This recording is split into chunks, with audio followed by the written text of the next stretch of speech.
the building code, PD 1086, for basically going to be a crash course. Any discussion of the building code that is that compressed will always be a crash course. So I'm going to have to give you this disclaimer. Now, this is obviously not going to be super comprehensive. We'll do our best to cover the most important parts, but I think it's obvious that you're expected to do your own comprehensive study of PD 1086. Okay, it's going to take much longer than that for you to be done with the building code. But yeah, okay, so the building code is obviously PD 1086, Presidential Decree 1096. It was, I think, enacted in the 70s. I can't remember, to 1977 or something, but yeah, it was enacted in the 70s. What you need to study is not just the building code, not just PD 1096, but the IRR, or the implementing rules and regulations of PD 1096. Because it's detailed rules and regulations pertaining to the implementation of PD 1096. Again, I'll emphasize that you have to be studying the implementing rules and regulations of PD 1096. Okay, not just PD 1096 itself, but also its implementing rules and regulations, or yung IR. And most people naman, I think, yung copy of the building code that they have is the IRR. Okay, again, that's what you need to have, and that's what you need to be studying. Okay, I'll begin with rule number one, okay, general provisions. And I always like to start with the purpose of the building code. Para saan ba yung building code? Why do we have a building code? The purpose is actually stated in rule number one. It's a bit parang nakabaon in one sentence, but it was stated there that the purpose of the building code is to provide a framework of minimum standards and requirements for buildings and structures to regulate and control their location, site, design, quality of materials, construction, use, occupancy, and maintenance. Okay, so it's pretty long, but if you simplify it, the purpose of the code is to set minimum standards and requirements for buildings. Okay, so that's the thing that we're trying to do here. We're trying to set minimum standards and requirements for buildings. And I always like to emphasize the word minimum. No, minimum standards lang to, minimum requirements lang to. What I'm trying to say here is we can be better than the minimum standard or the minimum requirement. That is allowed. Okay? What is obviously not allowed is if we are worse, or if we're lower, or if we're not as good as the minimum, if we don't hit the required minimum standard, that's a problem. Bawal yun. You cannot be substandard, you cannot be subpar, you cannot be below the minimum. But if you'd like to improve upon the minimum, if you'd like to be better than the minimum, you can definitely do that. So, parang the building code just sets this parang baseline that you have to meet. Okay, if you want to be better than that baseline, that's it. Okay, let's talk about the scope of the building code. Basically, this is about are all buildings covered, and do all buildings need to comply with the requirements? Okay. Generally, the answer is yes. Okay, nakalagay dito, the National Building Code applies to the design, the location, siting, construction, alteration, repair, conversion, use, occupancy, maintenance, moving, demolition of, and additions to public and private buildings, except these two. Ang pinaka-importanting parts are the last few parts of this slide. So bottom line, the building code applies to all public and private buildings. That's the general rule, no? So all public and private buildings are covered, no, by the building code, must comply with the building code. The only exceptions are traditional dwellings, traditional indigenous family dwellings, which we're going to define in a bit. And the other one is BP 220 housing projects. I understand that you've already studied BP 220, so you know exactly what this is. No, socialized economic housing, basically low-cost housing projects. Because as you know, these projects follow a different set of standards. Medyo downgraded para a version of the standard. But yeah, so again, to recap, all buildings, no, whether public or private, must comply with the building code. The only exceptions are two. Traditional indigenous family dwellings is the first exception. The other one is BP 220 housing projects. Okay, let's now go to this part, definition of terms. Now, I will tell you also Now, in Rule 1, merong terms na define, so you obviously need to read that. But there's also a glossary that some students don't seem to notice. This is not in Rule 1, it's at the end, it's at the very end of the Building Code IRR, merong glossary doon. Again, glossary, definition of terms din siya. So, baka lang hindi nyo nakikita na meron pang isang glossary at the end. So there's definition of terms in rule number 1, and then there's the glossary of the building code at the end of the thing. So make sure now that you are able to study both. Okay.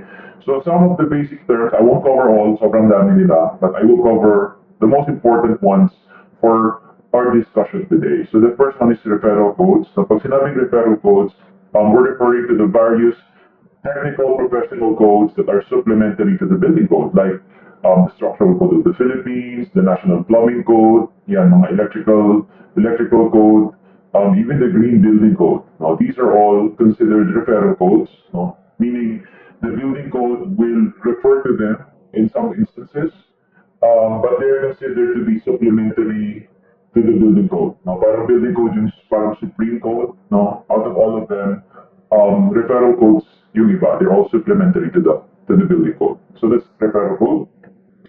Next, the word secretary, as used in the building code, refers to the secretary or the head of the DPWH. This is important, no, because sometimes in the IRR, you'll just see the word secretary and it really doesn't say like secretary ng ano. Okay, we're now clarifying.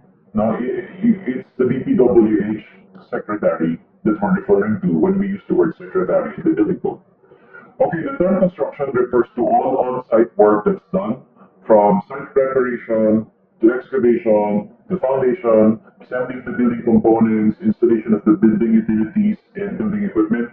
Basically, all of the work that you do on site to produce the building. Okay, that's construction, which is, no surprise there. That's exactly what you think construction means. So there's nothing really parang interesting about the word construction. It's exactly what you think it is. Addition. Any new construction that increases the height or the area of an existing building. Again, I think it's pretty self-explanatory. So you have an existing building and you added to it. Okay? And you know you added to it because either it would have increased in height or it would have increased in area or it would have increased in both. Now, lumaki, pinalaki mo, dinagdagan mo yung building, so dapat lumaki yung building. Okay, that's addition. Alteration is any construction that involves changes in the materials. So you're changing the materials, you're changing the partitions, you're changing the location and sizes of openings like doors, windows. You're changing the structural parts, the utilities, the equipment, without increasing the area of the building. So you're just changing the building, you're not making it bigger. Okay, that's alteration. Okay, you're altering the building. Renovation naman is defined as any physical change made on a building to increase the building's value, the building's utility, to improve the building's aesthetic quality. Okay, so you know you're renovating when you're changing the building for these reasons. Okay, again, it's mostly about the reason for changing the building. I mean, that's what determines whether or not you're renovating or whether or not you're renovating the building. What's important is ano ba yung goal mo for changing. If you're changing it to increase the value, to make it more useful, no, increase its utility, or to make it look beautiful, then you're renovating. Okay, you are renovating the building. Conversion is a change in the use or occupancy of a building. So you change the use of a building. You have a building that originally was used as residential, but you're now going to use it as a commercial building. Now you're using it now for commercial purposes. You're converting the building. That's the right word. You're converting the building because you're changing the use of the building. Repair is defined as remedial work done on any damaged or deteriorated portion of a building. So it's just a fancy, I mean, repair is repair. Yun lang yung sinasabi dito, there's really nothing much to say about it. You're repairing it. May nasira and ayusin mo siya. Okay? Demolition is the systematic dismantling or destruction of a building, whether in whole or in part. Okay? So you're destroying the building systematically. It could be you're demolishing the building entirely. Okay, you could be partly demolishing the building. I don't know. That's demolition, not destruction of a building. The systematic. Anything sinasabi ko, see also yung glossary of the building code IRR. It's at the end of the IRR. Um, baka nyo yung terms stop in rule number one. There's more, but they're in the glossary. So, hanapin nyo sa dulo yan. No IR. Alright, so I'll move now to rule number two of the building code. This rule is about administration and enforcement. So this rule is going to be about yung pagpapatupad ng batas. So we have all of these requirements, all of these um, requirements, rules, etc. Paano ba yun napapatupad? How do we enforce this? When we say enforce, when we talk about enforcement, um, it's about making sure that the people who need to follow these rules are following. No, that's the first thing. And the other thing is making sure that the people who are not following get caught. Parang ganun yung idea ng enforcement. No? Mapasunod yung dapat sumunod, maparusahan yung hindi sumusunod. Okay, that's what this is about. So let's talk about enforcement. When it comes to enforcement in administration, there are two persons that are critical. Okay, we have to talk about two persons. We have to talk about the secretary, and we have to talk about the building official. Okay, we'll start with the secretary. Um, Again, like I said earlier, when we say secretary in the building code, we're talking about the secretary of the DPWH. So that's the first thing, super basic. You need to remember that. Why do we need to talk about the secretary? Because kasama sa trabaho ng secretary of the DPWH yung mga to. Number one, formulation daw ng policies, plans, standards, and guidelines no, for the building code. No, trabaho niyan. Number two, issuance of memos, no, memorandum circulars for the implementation of the building code. Three, it's the secretary's duty to exercise appellate jurisdiction over decisions of the office of the building official. OBO, for those who don't know, is the office of the building official. When we say exercise of appellate jurisdiction, essentially what this means is, yung mga decision ng building official, kung hindi mo nagustuhan yung decision niya, gusto mo umapela, ang appeal will be to the secretary because the secretary has appellate jurisdiction. Sa kanya dapat iakyat or iapela yung mga decision ng building official. Okay? So, that's that. Number four, evaluation and approval of amendments to the referral codes like the structural code, mechanical code, all of that. Number five, setting and imposing fees that the building official may collect. No? Trabaho dun yan, duty rin yan ng secretary. Mag-set ano na ba yung fees na pwedeng i-collect, how much ba yung dapat i-collect, etc. And lastly, very important for today's discussion, it's the duty of the secretary to appoint building officials in all cities and municipalities of the Philippines. So, trabaho niya yun, no? It's his or her job to ensure that all cities and municipalities have building officials. And implied na rin dito, yung fact or yung requirement na all cities and municipalities now have to have building officials, at least one building official. Now that's a requirement. Medyo implied, but it's there. It's definitely implied there. So now it's a good segue to the building official. So that's the second person. The building official. Sino siya? What is the building official's job? Okay. First requirements muna, the qualifications. Let's talk about the qualifications. Before we explain ano yung trabaho niya, sino ba muna ang pwedeng maging building official? Now, this is not something I would normally spend time on. I would normally skip something like this. I don't think it's as important as the other things. But I think that they asked about this in last year's exam, January exam, so I'm going to quickly talk about this just because lumabas yata siya ng January 2019. Last year, 2 years ago na pala. But anyway, the last exam. So, qualifications of the building official. First, the building official must be a Filipino citizen of good moral character. Okay. Next, dapat either architect or civil engineer. No, yun yung required professional qualification. Dapat either architect or civil engineer. Third, must be a member of the professional organization for at least 5 years. In our case, our professional organization is the UAP. So kung architect yung building official, then the person must have been a member of the UAP for at least 5 years. Fourth requirement, at least 5 years of diversified and professional experience in building design and construction. No? 5 years of experience. If I remember correctly, if I understood correctly, yan yung tanong sa last exam. The question was how many years of experience is required. And as you can see, the answer is 5 years. No, 5 years. And last requirement must have completed yung required building code workshop conducted by the DPW age. So those are the 5 requirements for building officials. Okay. Now let's talk about the job. Now let's talk about the duties of the building official. The main duty of the building official is yung enforcement. Actual enforcement of the building code dun sa kanyang jurisdiction. Say, dun sa kanyang city or sa kanyang municipality. The main duty is making sure that the people in that city or municipality are following the rules and regulations of the building code. Okay? He has overall control, he or she has overall control over building works and structures. No? So ang kanyang scope is buildings and structures. No? It's his or her duty to inspect buildings annually.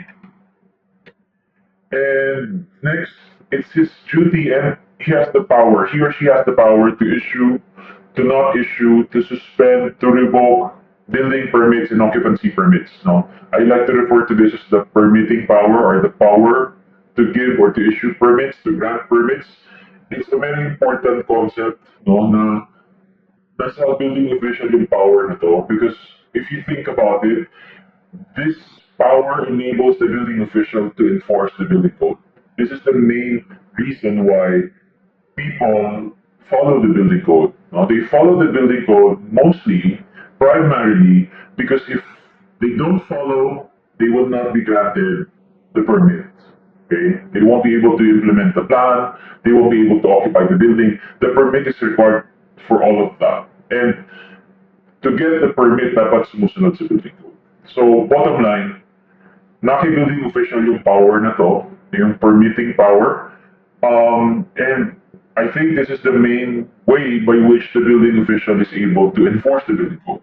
Okay, sumusunod tayo sa kanya, sumusunod tayo sa building code, kasi kung di tayo sumunod, di tayo bibigyan ng permit. Okay, so it's an important power. He has the power to issue work stoppage orders. Okay, he's the duty and the power to declare buildings as dangerous. We'll talk about that in a bit. And also the power to impose fines and penalties. Okay, so that's the building official's duties. Now we mentioned fees. Let's just make a quick differentiation, a quick clarification. We said that the secretary prescribes the rates of fees, the guidelines of fees, anong fees yung pwedeng singilin, how much yung dapat singilin. That's the secretary's duty, trabaho niya. But the actual collection of the money is done by the building official. It happens at the local level, obviously. So it's the building official that collects the fees.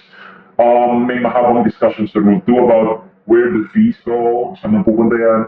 I won't discuss that in detail, but I will say this, no? The building official's office or the office of the building official can retain up to 20% of all of the fees collected. Why will they retain this money? To use for the expenses of their office. Okay, they're entitled by law to do this. The remainder must be remitted to the local government, 80% or more, depending on how much yung kinuha ng building official for their office. Dapat ibigay naman sa LGU. Again, if you'd like to learn more about where the money goes and how all of these things work, please read rule number 2. Obviously, we can't spend that much time on that topic. There are many other more important topics, I think, that we need to cover. Okay, so still on the topic of fees, we also have to mention this. There are 2 types of buildings for which fees are not collected. Now, meaning, kung ito yung project, hindi na kailangan magbayad ng mga usual fees. Say, for building permit, mga ganyan, may mga fee yan eh. But if these are your projects, then the project is exempt from fees. Number 1 exemption is the public building exemption. All public buildings are exempt. When we say public buildings, we're referring to buildings that are built or undertaken by the government, meaning gobyerno ang nagpapatayo. Okay, like think school buildings, public hospitals, mga ganyan, public buildings, essentially. The reason probably is medyo pointless kung magbabayad pa yung gobyerno kasi gobyerno yung babayaran. I mean, you pay these fees to the government. So if the government is the one undertaking the construction of the building, it would essentially be paying itself. Babayaran yung sarili niya. So it's kind of pointless, I guess. Kaya exempted na lang. But the other exception is the traditional indigenous family dwelling, which I already mentioned kanina, in an earlier slide. Kanina, we mentioned this. I don't know if you remember, but we said there are 2 types of buildings that are exempt from the building code. Okay? Iba yung sinasabi kasi natin ngayon eh. Sabi natin ngayon, there are two types of buildings that are exempt from fees. Kanina, there were two types of buildings exempt from the requirement of the building code. Right? Kanina, sabi natin, exempt from the building code daw yung BP 220 projects because they follow different standards and traditional indigenous family dwellings. Ngayon, ang sinasabi natin, two buildings exempt from fees are public buildings and traditional indigenous family dwellings. So, na-exempt na naman siya, no? Lagi siya pumapasok sa exemption. I think it's time that we define this building once and for all. Like, what exactly is this? No? Kasi lagi siyang accepted eh. So, what is it? It's a dwelling intended for the use of one family only. No? So, it's a single family dwelling. Made of native materials like bamboo, nipa, logs, and lumber. The total construction cost of which does not exceed 15,000 pesos. So I'll break that down again into the three requirements that were stated. First, para mag-qualify sa traditional indigenous family dwelling, dapat single family dwelling siya. Second, made of native materials dapat. And third, not more expensive than 15,000 pesos to construct. Okay, so that's the requirement. Okay, if those three things are true, then the building is a traditional dwelling, traditional indigenous family dwelling, and therefore it is exempt from fees, but also from the requirements of the building code. No, so yun yung exceptions. Okay, I'll move on. Let's talk about administrative fines. Okay, the secretary, again the DPWH secretary, is authorized by law to impose a maximum amount of 10,000 pesos for fines. Multa, fine. Maximum amount 10K. Okay?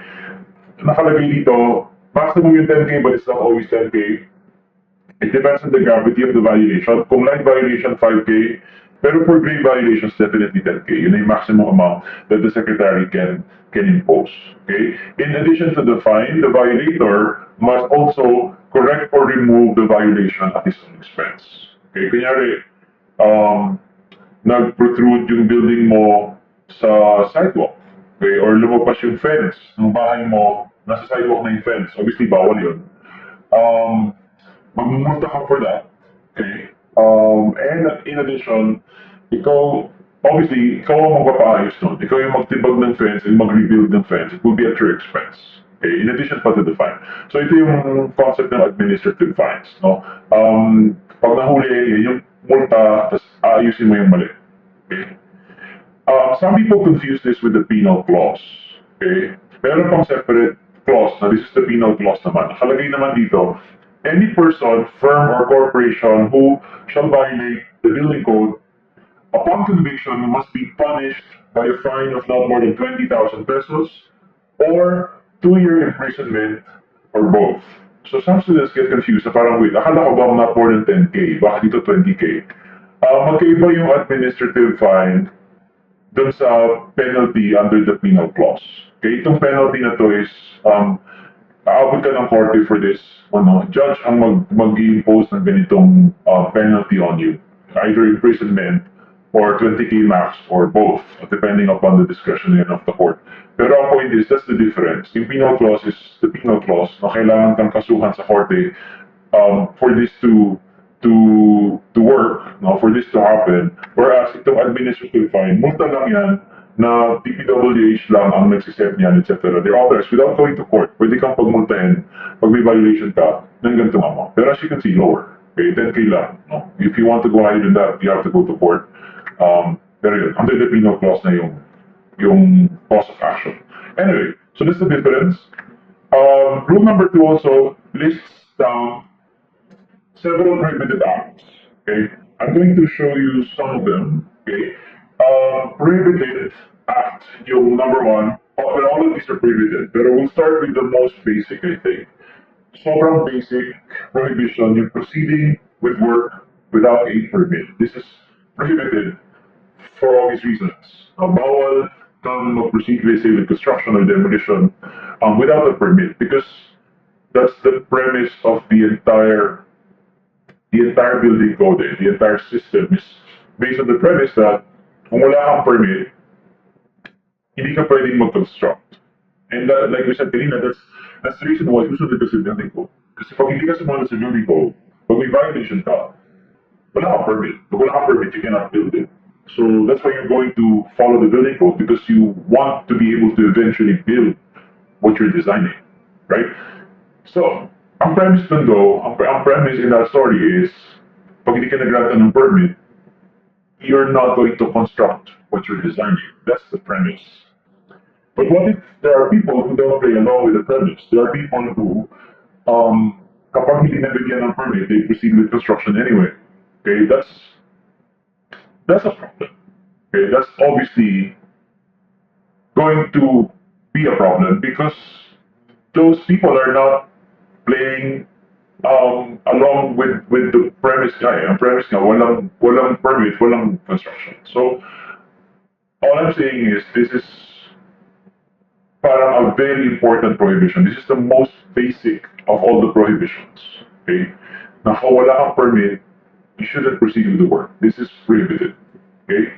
Anyway, second, also prohibited is unauthorized deviations from the drawings during construction. So, we'll talk about building permits in the next chapter, but I think most of you already understand the idea, the concept na when you apply for the permit, you have to submit your drawings, right? You have to submit your drawings, you have to show them what you're going to build before they can give you the permit, before they can give you permission to build it. When you're granted the permit, you're expected to follow, to implement the drawings that you submitted. Now, you cannot deviate from the drawings. You cannot build something else. You cannot, you cannot deviate without authorization. Okay, dapat kung ano yung sinabit mo, yun ang itatayo talaga. Hindi pwedeng nagsabit ka ng ganyan, tapos iba pala yung itatayo. Okay? Now, some of you will wonder, so, are they very strict about this? Ganyan-ganyan, paano kung may minor lang naman na deviation, ganyan-ganyan? Hindi yun ina-explain ng implementing rules and regulations. But if you were to ask me, I'm of the opinion na what we're dealing with here is yung major deviations that constitute fraud. Okay?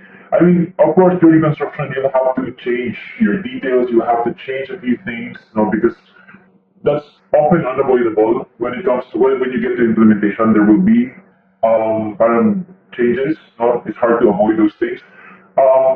I don't think that's what this is about. I think this is mostly about yung mga major, as in malaking deviation that, like I said, constitutes fraud. Yung parang pag nag-deviate, pag ginawa mo yung gatong deviation, parang lumalabas na sinungalingan pala yung plano na sinabit mo when you apply for the permit.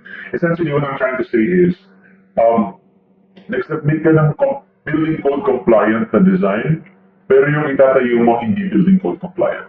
Sample, sa plano, sumusunod ka sa setback requirements, pero yung actual building hindi sumusunod. Okay? Sa plano, hindi ka lumalagpas sa maximum building height. Pero sa actual building, lumalagpas siya sobra-sobra sa building height limitation. I think those are the things that are being contemplated here in this prohibition. So, yun. And by the way, this prohibition is classified as a grave violation. Okay, this is a grave violation. The letter G there is a guide for me. This is classified as a grave violation. Okay, anyway, moving on. Other things na prohibited, bawal din, non-compliance with an order to stop the work. Okay, if the building official issues an order to you to stop the construction, to stop the work, and you don't comply, then that's a violation. Okay, is it grave or less grave or light or what? If we're talking about alteration, renovation without a permit, tapos nahuli kayo, tapos inissuean kayo ng stoppage order, sabi sa inyo, itigil nyo yan, tapos hindi kayo tumigil, that's a less grave violation. But if we're talking about construction and demolition, wala kayong permit, you proceeded with demolition or construction, nahuli kayo, so pinatigil kayo, pero hindi kayo sumunod, hindi kayo tumigil, in other words, tutuloy nyo pa rin, that is a grave violation. Okay? Next, others, very quickly na lang. Inoccupy yung building, wala pang occupancy permit, violation yan. It's classified as less grave. You change the use of the building without permission, without certification, that's a grave violation. You fail to display the occupancy permit or the building permit information sign. Alam niyo, nakikita niyo yan sa construction job site, di ba? Merong parang mini billboard saying may project, may building permit, ito yung building permit number issued on this date, ganyan. That's a requirement. If you fail to display that, that's a violation. You have to display that, but it's classified as a light violation, but a violation, nevertheless. Also, a violation downgrading the type of construction without a permit. That's a grave violation. We'll talk about types of construction in a bit. Okay, I'll move on to dangerous buildings. Okay, I don't know if you remember, pero kanina sabi natin, it's the building official's duty to declare buildings as dangerous.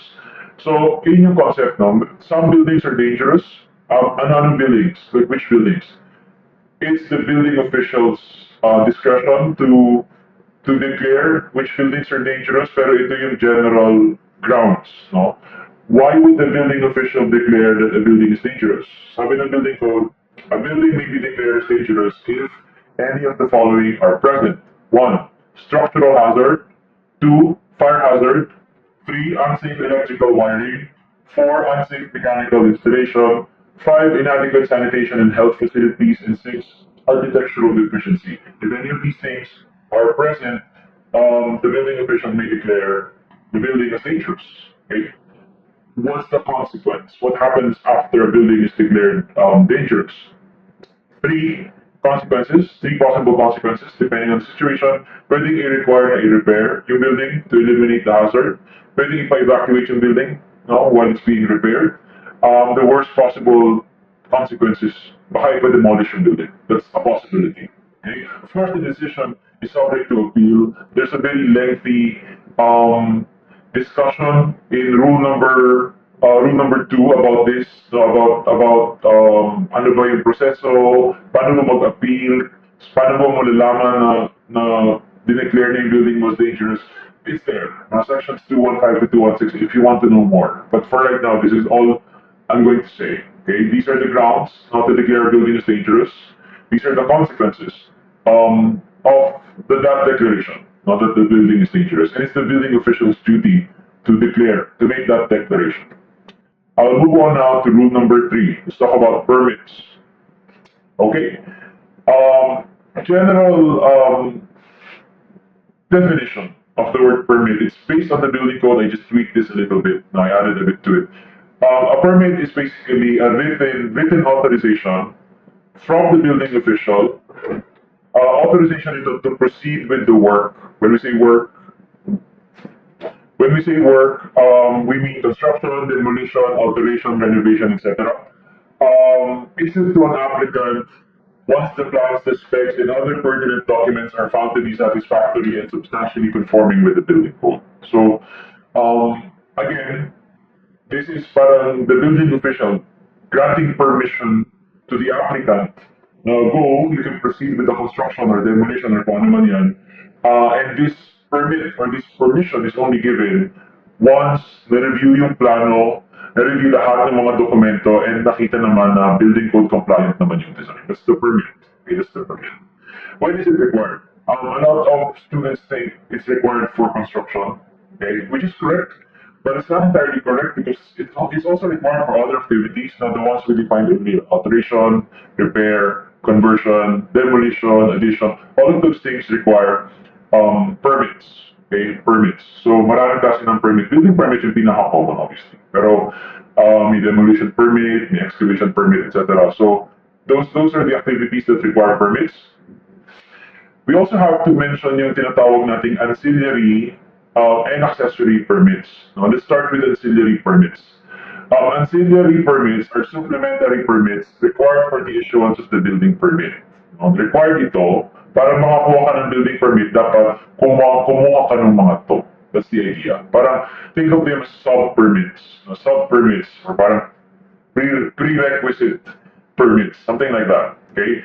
Without these ancillary permits, the building permit has no effect. It's invalid. No, it's null and void. So what are the ancillary permits? You have the architectural permit, the structural permit, electrical permit, mechanical permit, sanitary permit, plumbing permit, electronics permit, if applicable. So these are the different ancillary permits. Okay. The other thing is accessory permit. These are also supplementary permits. The only difference between this and yung ancillary kanina is Itong accessory permits, they're only required for some buildings, no, as needed, parang as needed. Kasi yung itong mga ancillary, required talaga yan. Kailangan kuhanin yan. Itong accessory, parang the idea is, kukuhanin mo lang siya if it's required for the project that you have, the project that you're building. Okay? There are two types of accessory permits. No? Sabi ng building code, may accessory permits for certain accessory parts of the project with very special functions. If your building has the following, then supposedly you would get accessory permits for the following. Okay, so you have to have accessory permits now for back and record vaults, swimming pool, firewall built separate from the building, industrial furnaces, concrete steel tanks, etc. There are others, mahaba yung list, I didn't include everything, but these are just some examples. These accessory parts of the building, if present, require accessory permits. Okay, so that's the first kind. The second kind of accessory permits is for activities naman undertaken before you get the building permit or while the building permit is being processed. Now, sometimes, habang pinaprocess yung building permit,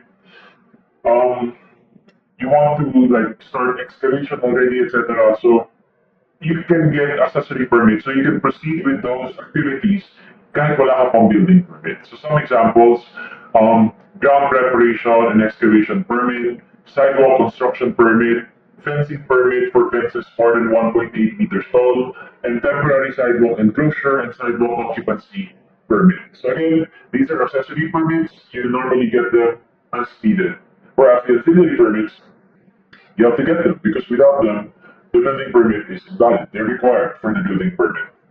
Marami kayong mahanap online examples if you don't know what these permits look like. But now we move to the next topic, which is the exceptions to the permit requirement. There are some works, no, some projects, some types of constructions that are considered minor and therefore hindi na kailangan ng building permit. So we have minor constructions, we have minor repairs. Let's start with minor constructions. Ano yung constructions that are considered minor? Na kapag ganito yung project mo, no need na to get a permit because it's minor. So let's go over this list. Now they have a specific list of minor constructions. So you have minor structures, 6 square meters or less in area, detached from other buildings for private use only. Okay, this I think is the most important of the list in the list. Again, we're talking about a minor structure. Maliit lang daw, gano'ng kaliit? 6 square meters or less. It must from other buildings, and it must be for private use only, not public use. No? If you're wondering what could this be, 6 square meters or less, private use, detached from other buildings. The examples na binigay yung code, sheds, poultry houses, greenhouses, things like that. Okay? If what you intend to build is something like this, something this small, go ahead, build it, you don't need to get a permit for this. That's what we're saying. Okay, exempted not to the building permit requirement. Okay, other exemptions: an open terrace or a patio not larger than 20 feet on at ground level, no, that's exempted. No need to get a permit for that. No need for permits for window grills, garden pools that are half a meter deep or shallower. Also, garden masonry walls not exceeding 1.2 meters in height. These are all considered minor. These are all things that you can build or construct without getting a building permit because they exempted yet the building permit. Okay. Next, let's talk about repairs naman. Repairs that are minor, repairs that don't involve building permits. So you don't need to get a building permit for repairs that do not involve structural members, repairs of non-load bearing partition walls, meaning non-structural, repairs that do not involve addition or alteration, repairs of doors, windows, floors, fences, and walls, and repairs of plumbing fixtures. All of these repairs don't require permits anymore. Hindi mo kailangan ng permit. You can just go ahead and do the repair. Now, suppose that you do need to get a permit. Suppose na hindi ka pasok sa exceptions, so you need to get a permit. What are the requirements? Yung nakalista sa IRR are the following. So, obviously, the permits themselves, yung building permit application form, and then yung ancillary permits and required accessory permits. No? Obviously, lahat yan kailangan mo yung i-accomplish. But on top of these permit forms, You also have to submit the following. First, if you own the lot kung saan itatayo yung building, then you have to submit a copy of the title. Now, you have the OCT or the TCT, basically titulo ng lupa yan. OCT is just original certificate of title. TCT is the transfer certificate of title.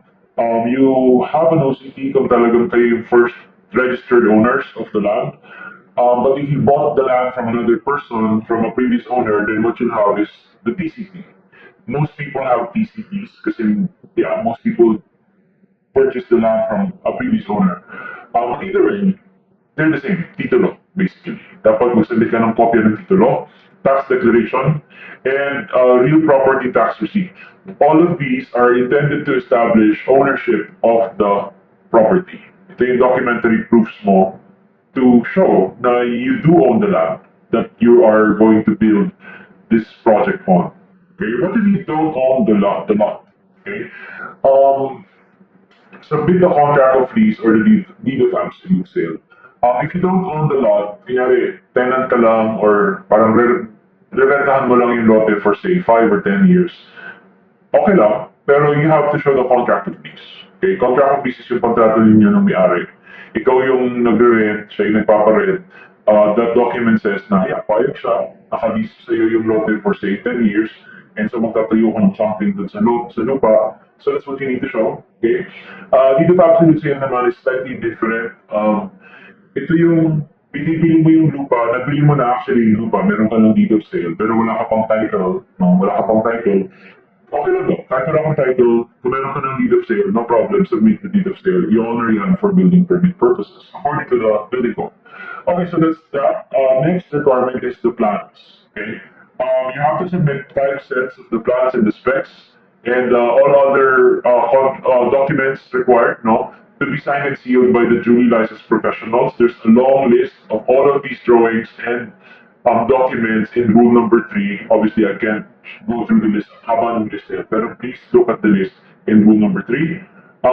Next requirement, clearances from other agencies. Pinaka-basic dito yung tinatawag na locational clearance sa City Hall or sa Municipal Hall. You have to get yung locational clearance for all projects. No, I think there are only a few exceptions from this requirement. Most projects would have to get locational clearance.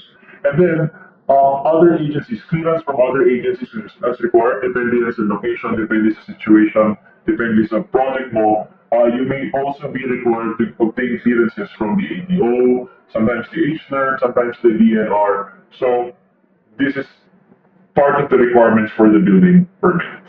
Okay. So when it comes to processing, I'll just make this quick. Ito yung parang step-by-step process. I won't go through the details, but it starts with a building permit application step. Ito yung you submit the forms, it's checking the completeness ng forms, it's checking compliance with the zoning ordinance, etc.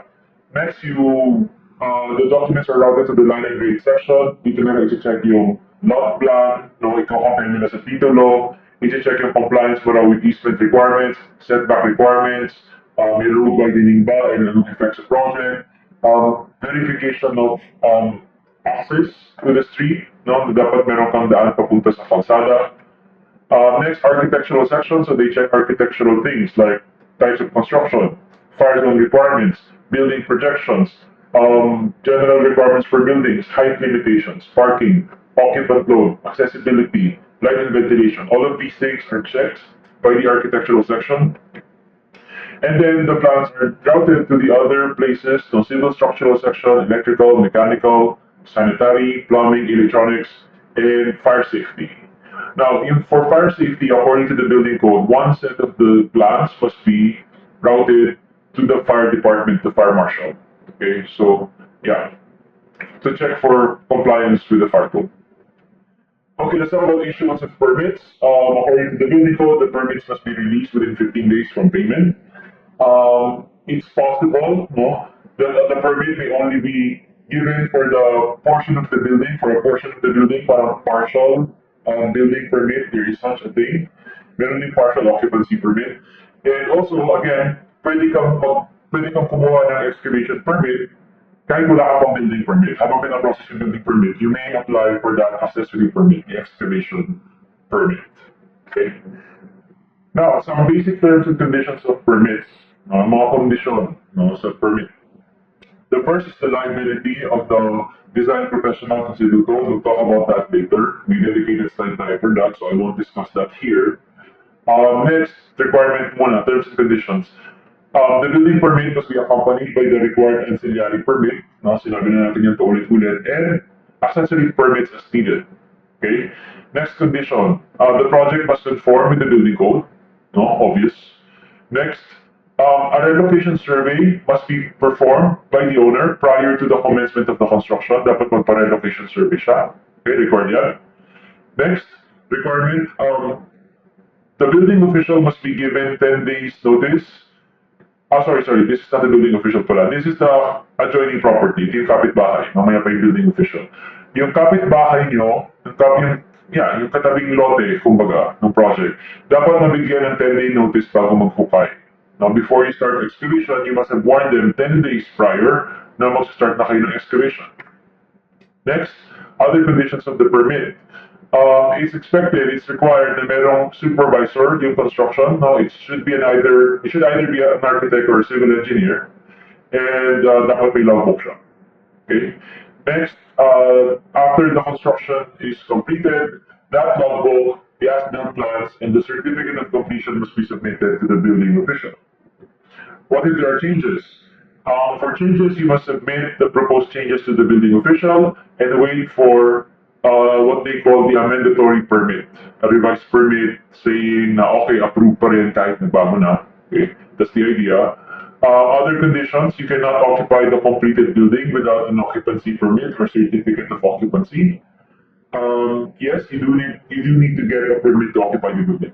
You don't just need a permit to build the building, you also need a permit to occupy the building, the occupancy permit. And also, general condition, the permit does not exempt the owner from obtaining written clearances from other agencies. So just because you have a building permit doesn't mean absuelto ka na dun sa requirement na dapat may clearance ka raw from the ATO, Air Transportation Office, or sa DNR. Kung required kang kumuha ng clearance from the DNR, kumuha ka. Kapag later, hindi ka kumuha, tapos later nahuli ka, sinabi ng DNR, bakit ka nag-build ng ganitong project, dapat kumuha ka muna ng permit sa amin. Hindi mo pwedeng gamiting excuse yung building permit. No, you cannot say na, well, you cannot question this anymore because we already have a building permit. Kasi why can't you do that? Because nakalagay nga, condition of building permit. The permit does not exempt you from from obtaining the required clearances from the other agencies. So, hindi mo pwede gamitin shield, kumbaga, yung building permit from those required clearances. Okay, other conditions. The project will be constructed by a licensed and registered contractor. No? Next, ito yung sinasabi ko kanina, dapat may notification sa building official before you start the project. Now, there has to be a notice or notification to the building official that the project will commence. Para alam nila na nag-start yung project. And also, yung sinasabi din natin kanina, there should be a building permit signage throughout the duration of the construction. Okay? Now, let's talk about the first condition kanina. Dito ko na i-discuss yun yung liability clause from the civil code. Okay? The civil code is not normally something that we study as architects, but there is one part of the civil code, one article of the civil code that we study in detail, that we care a lot about. It's Article 1723, and we care about this because this explains ano yung liability ng architect kapag nag-collapse yung building. Ano yung pananagutan natin, ano yung extent ng pananagutan natin, or extent ng ating liability if the building collapses. So let's read what it says. Article 1723 says that the engineer or the architect who prepared or who drew up the plans and the specs for the building is liable for damages if within 15 years from the completion of the structure should collapse by reason of a defect in those plans and specs or due to the defects in the ground. So what we're contemplating here, the scenario that we're contemplating right now is natapos yung building, Pero nag-collapse yung building within the first 15 years. Yung 15 years na yan, we measure it from the completion date. So yung first, essentially, the first 15 years of the building, nag-collapse siya. Kapag napatunayan daw na yung collapse was caused by a defect in the design, basically. I'm simplifying, but that's essentially what this is about. May problema sa design and the problem caused the collapse. Then, magiging liable for damages yung engineer or architect who prepared the plans. Basically, the engineer of record or the architect of record. Okay, sila yung mananagot. Because it's traceable to the design. Okay? Itong defect in the plans, even yung defects in the ground, what I always say about this, kasi this is a strange thing to say, defects in the ground. I think ang purpose, ang reason why yung mga yan is attributable pa rin sa engineer or sa architect is the ground kasi is the ground eh. There's really parang, it's hard to argue that the ground is defective. No? It's hard to argue na tama yung design mo, but the ground was defective, so the building collapsed. That's kind of parang a very flimsy argument to make. No, the ground is the ground, and your design should have been parang appropriate for the soil condition, for the soil type. So, in other words, this still boils down to the same thing, which is bad design. So I'm simplifying it. Basically, defective design, bad design, the collapse in building due to bad design during the first 15 years. Yeah, liable for damages yung architect or engineer. Now, a common question would be, between the two, engineer or architect, sino talaga yung mananagot? It's not very clear, to be honest. Now, I have read a few Supreme Court decisions about this. In actually, I read two or three eh. And in all of them, pareho masampahan ang kaso yung engineer and architect. Pero, pinasok ko yung decision ng Supreme Court, hindi nila in-explain bakit damay pareho, ba't damay architect, ba't hindi structural engineer lang, etc. But anyway, the common interpretation of that is kung kanino man ma-attribute yung problema, kung kanino ma-trace yung defect sa design, kung lumabas as architectural plans pala yung problematic detail or nasa structural plan, then doon sila yung masasampahan ng kaso.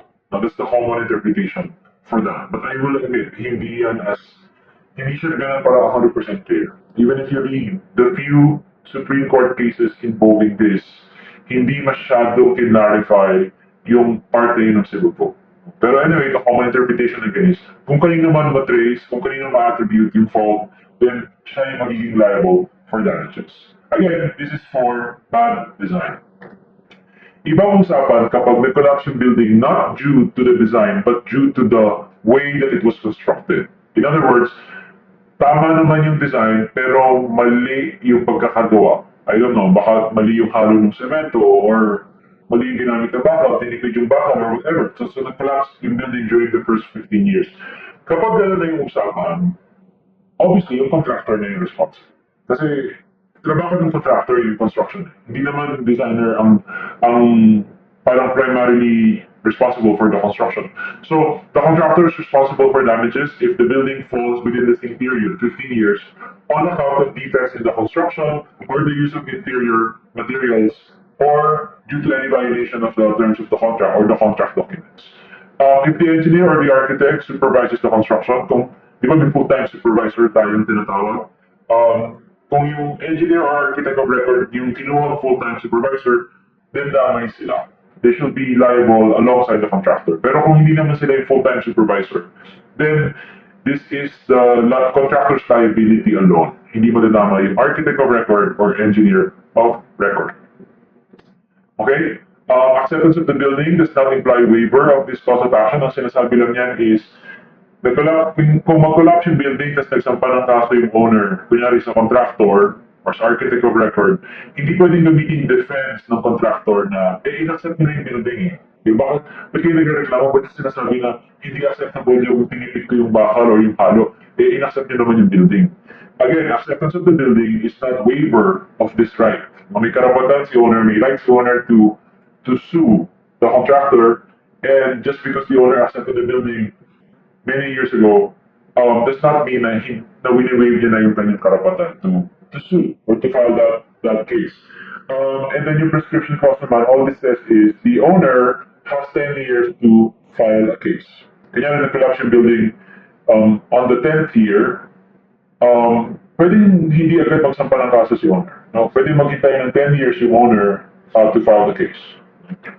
Okay, certificate of occupancy, basic lang naman to. Sabi natin, you need permission to build the building. That's the building permit. But you also need permission to occupy the building. That's the occupancy permit. You cannot occupy the building without the occupancy permit. Requirements for the occupancy permit, yung COC, Certificate of Completion, the logbook, as-built plans and specs, and the building inspection sheet. Permits expire, no, very quickly lang, two ways. So there are two ways by which the permit will expire. First, lumipas ang isang taon pero hindi nagsimula yung construction. The construction did not commence within 1 year of the issuance of the permit, then that permit would have expired. Second way na nag-expire yung permits, sinuspend or inabandon yung construction and hindi siya nag-resume after 120 days. Okay? The permit will expire. So you should not allow these things to happen. No, kasi otherwise the permits will expire. You'll have to get a new one. And it takes a lot of work to get the permit. So sayang yung effort. Next, non-issuance of the permit, suspension of the permit, revocation of the permit.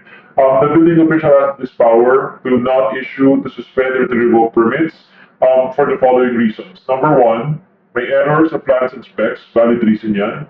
Second, may maling data na na-declare, maybe maling lot area, maling building area, maling building height na na-declare. Reason yan to not issue or to suspend or revoke permits. And pinaka-obvious yung last, non-compliance with the building code. Obviously, kapag mayroong violation ng building code, pwede kang hindi bigyan ng permit or pwede i-suspend or i-revoke yung permits later on. Next, let's talk about the inspection and supervision requirement. This is a requirement of the building code.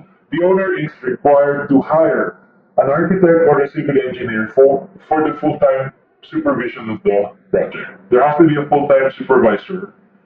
And it must either be an architect or a civil engineer, and it's the owner's job to hire this full-time supervisor. This is not optional. Rule number 4, types of construction. Okay. So this chapter is all about the 5 different types of construction. So yeah, napakita ko ngayon, 5 types of construction. I'll say this right now, there are 5 types of construction. They're all different, marami silang differences, and I think what you should focus on though is yung differences nila in terms of the materials that they use and yung differences nila in terms of their fire resistance. May ibang differences pa, but I think those 2 things are the ones that you should parang focus on. No? Ano yung pagkakaiba-iba nila sa materials and sa fire resistance. So we have 5 types. I'll just read the slides quickly right now. No, I'll talk about them again after I read them, but right now I just want to read them. Type 1 is wood construction. Type 2 is wood construction with fire-resistant materials, 1 hour fire-resistive throughout. The exterior walls must be 1 hour fire-resistive. The interior walls, permanent partitions, floors, roofs also must be 1 hour fire-resistive. Type 3, masonry and wood, 1 hour fire-resistive. Exterior walls, 1 hour. So are the interior walls. And then the exterior walls must be incombustible and fire-resistive. Type number 4, steel, iron, concrete, or masonry. Exterior walls must be incombustible and fire resistive. Incombustible dapat yung ceilings, walls, permanent partitions. In particular, 4 hours yung exterior wall, 4 hour yung rating. And then 1 hour naman yung interior walls. Lastly, type number 5, 4 hours resistive throughout. Structural elements of steel, iron, concrete, or masonry. Exterior walls, 4 hour fire resistive. So I just read them without really explaining anything so far. Now let's go over the list again. We start again from the beginning. Type number 1. Ang sabi ko kanina was, they have many differences, but I think you should think of it in this way. Tignan nyo yung pagkakaiba-iba nila in terms of the materials, and then also try to understand yung differences nila in terms of fire resistance. I think that's the most efficient way of processing this information. So let's do that right now. Let's focus first on materials. Like, looking at these types from that viewpoint alone, materials, ano ba yung differences? So, okay, in terms of materials alone, type 1 is wood. Type 2 is also wood. How many fire resistance? I mean, we're just focusing on materials.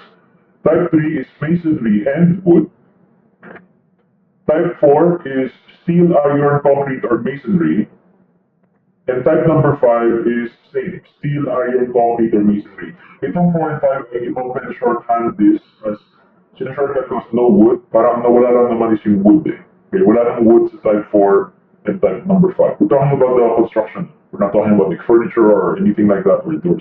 We're talking about the construction. So, in terms of materials, again, wood, masonry and wood, and then type 4, no wood, type 5, no wood. So that's the difference in terms of materials. Now let's look at the other aspect. No? Let's look at the aspect of fire resistance. How are they different? Type 1 has no fire resistance at all. Like walang sinabing anything, not even 1 minute. No, definitely not 1 hour. No, pero definitely walang fire resistance in type 1. Type 2, 1 hour overall fire resistance. 1 hour fire resistance throughout. May specific siya, pero bottom line, 1 hour. Exterior, interior, and overall, 1 hour yung required fire resistance in type 2. Type 3, same. 1 hour din, no? 1 hour overall, 1 hour yung exterior wall, 1 hour yung interior walls and other partitions inside, floor, roof. Okay? How about type 4? In terms of fire resistance, 4 hours yung exterior walls, 1 hour naman yung interior walls. Yun yung type 4. Okay? And then finally, type number 5, ito lang yung nag-iisang 4 hours overall, everything, throughout. No, 4 hour fire resistive throughout. Okay, so in terms of fire resistance, that's the difference. So, yeah, that's it. That's the 5 types of construction. That's how they're different. If you can process this information, good. Kung kaya niya i-memorize, good.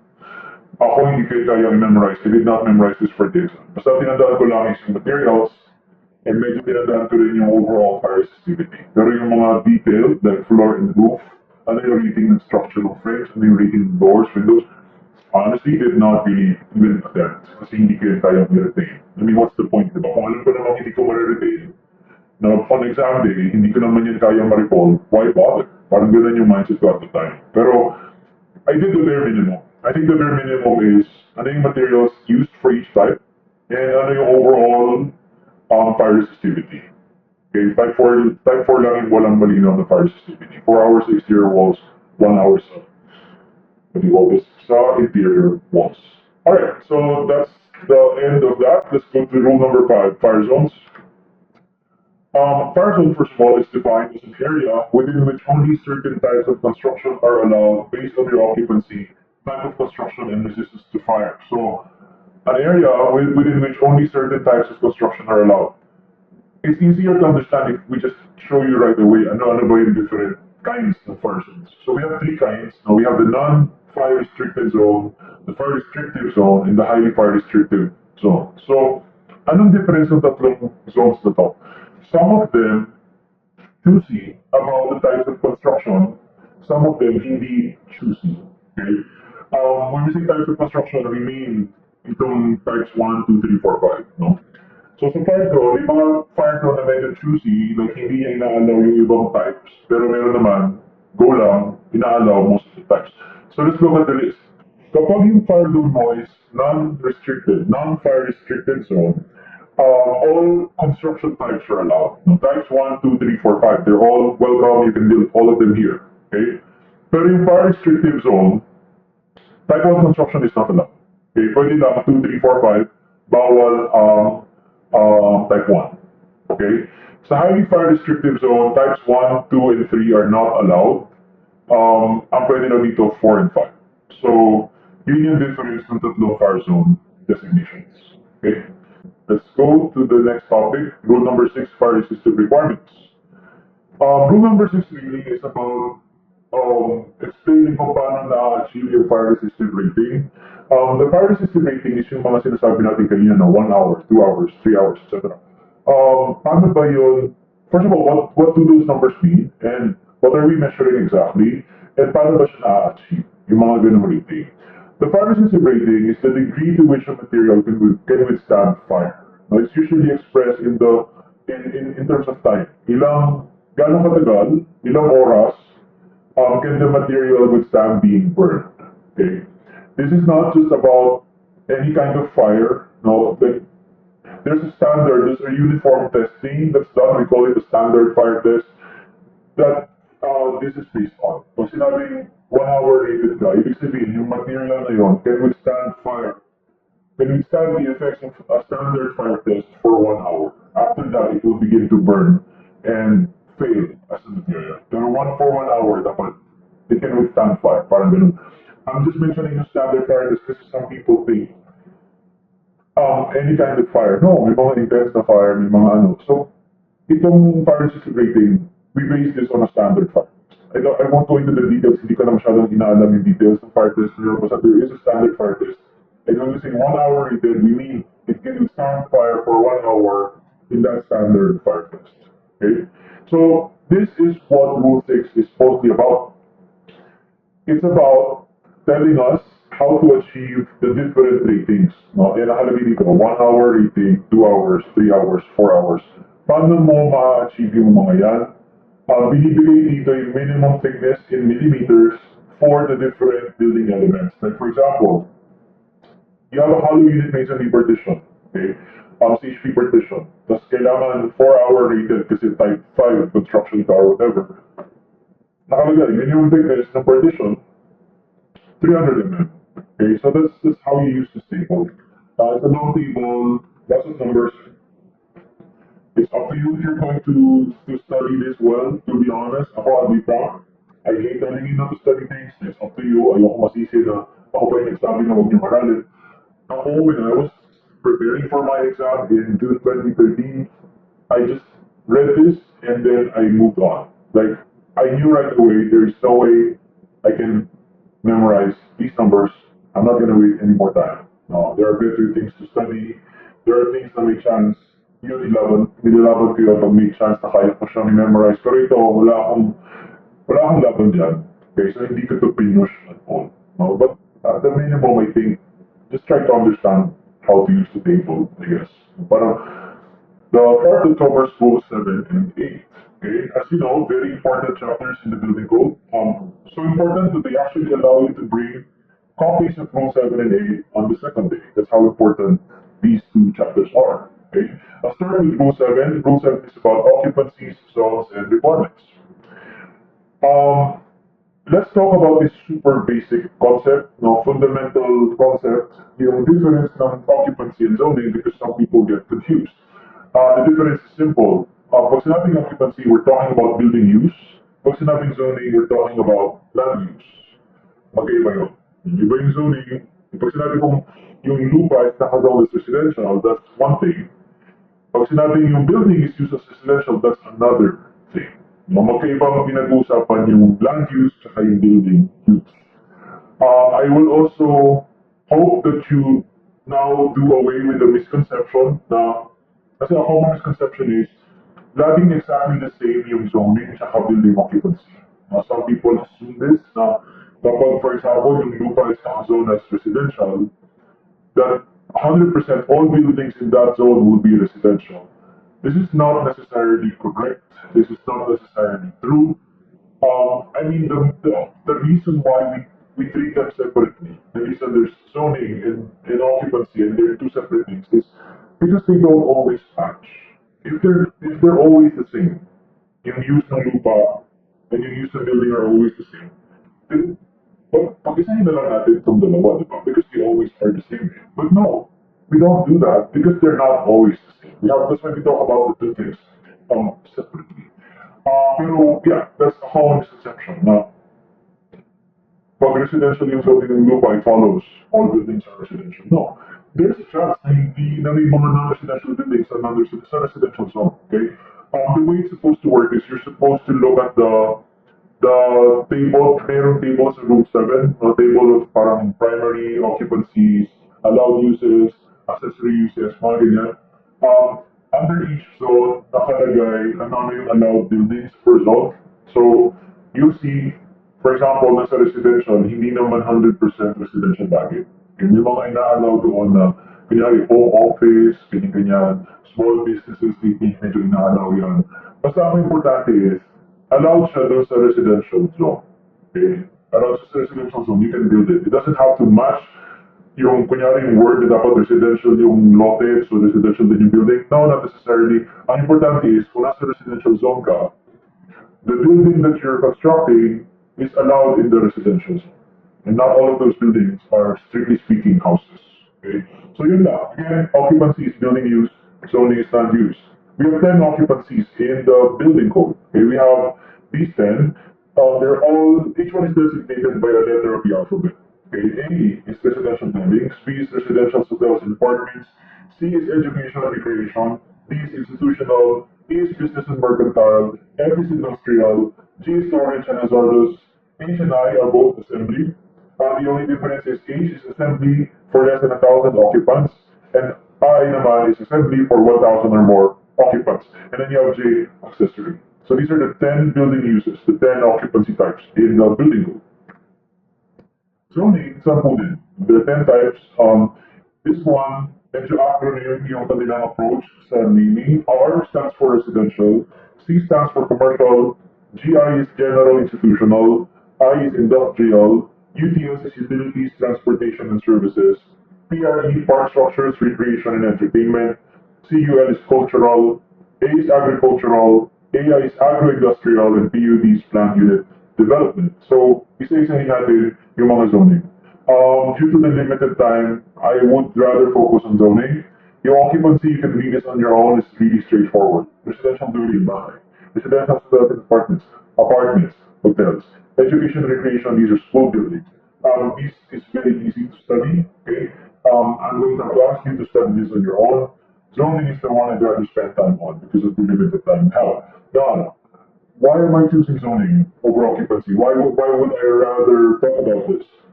Because for the exam, honestly, zoning is the one that matters more than the other thing. Mas important yung zoning than occupancy. Because, well, first of all, in the exam, they ask more about zoning. But more importantly, yung development controls na tinatawag, development controls, I hope that the term is familiar. Yung development controls, yung mga maximum building height, maximum footprint, maximum gross floor area or total gross floor area, maximum floor area ratio. Most of those things are zoning dependent. Okay? Your answer will depend sa exam. Your answer in the exam, pag tinanong ka sa exam, what's the maximum building height permitted for this project?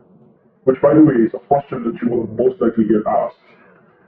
Your answer will boil down to, ano ba yung zoning ng project? I-check mo yung description, tapos makikita mo, R1 pala. Okay, so, ano lang, ganito lang, 10 meters or something. So, again, my point is, between the two, zoning is the thing that matters more usually in the exam. Zoning is what determines a lot of the development controls. Most of the development control questions, like maximum height, maximum area, they depend on the zoning, not on the occupancy. Which is why I would rather focus on this than occupancy. If I don't make the mistake of not reading the occupancy. Basahin mo pa rin, just in case magkaroon ng tanong about that. I wouldn't expect a lot of questions too, about occupancy. Let's talk about zoning now. So again, zoning is land use. Sinazone natin yung mga lupa according to different uses. Yung mga building na itatayo mo per zone dapat allowed in that zone.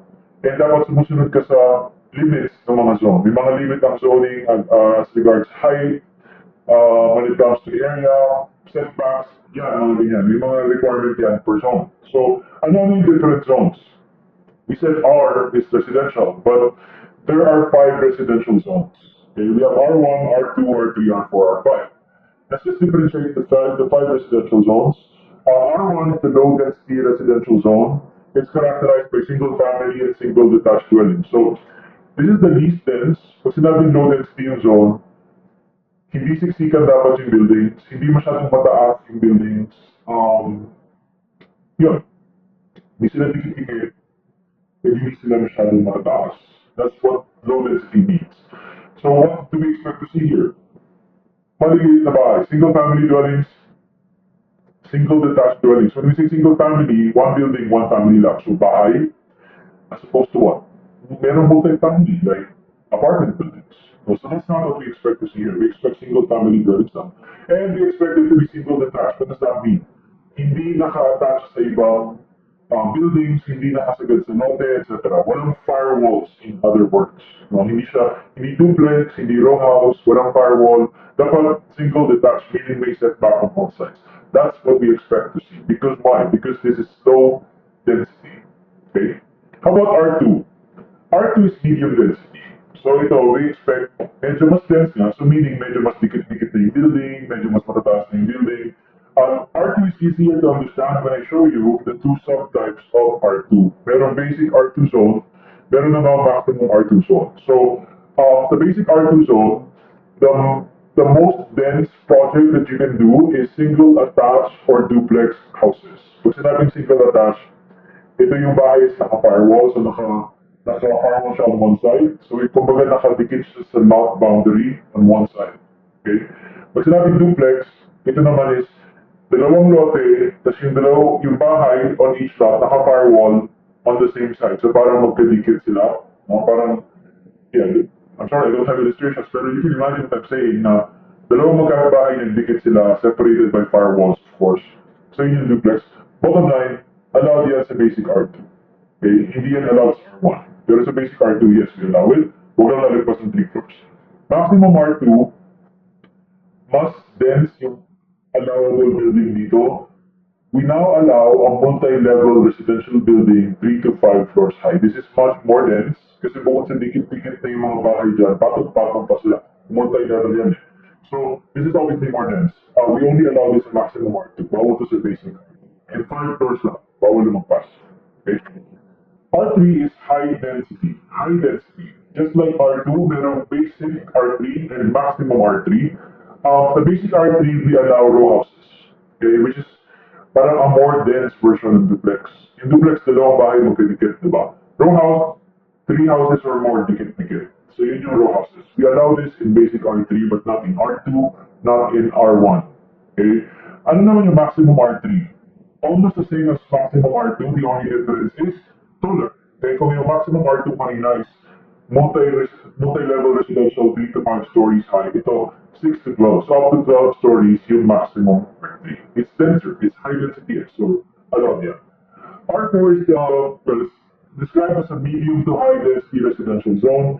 It's described as the townhouse zone. This is the zone for townhouses or buildings for use as multiple family dwellings. Townhouses are houses na dikit-dikit by a row house. Ang distinction ng building code between row house and townhouse is this. Pag sinabing townhouse, we're talking about structures on an individual lot, meaning isang lote, isang bahay. Nakasagad lang both sides. May firewall siya on both sides, pero isang lote, isang bahay. As opposed to row houses, which could be like this, but row houses could also be isang lote, multiple row houses in one lot.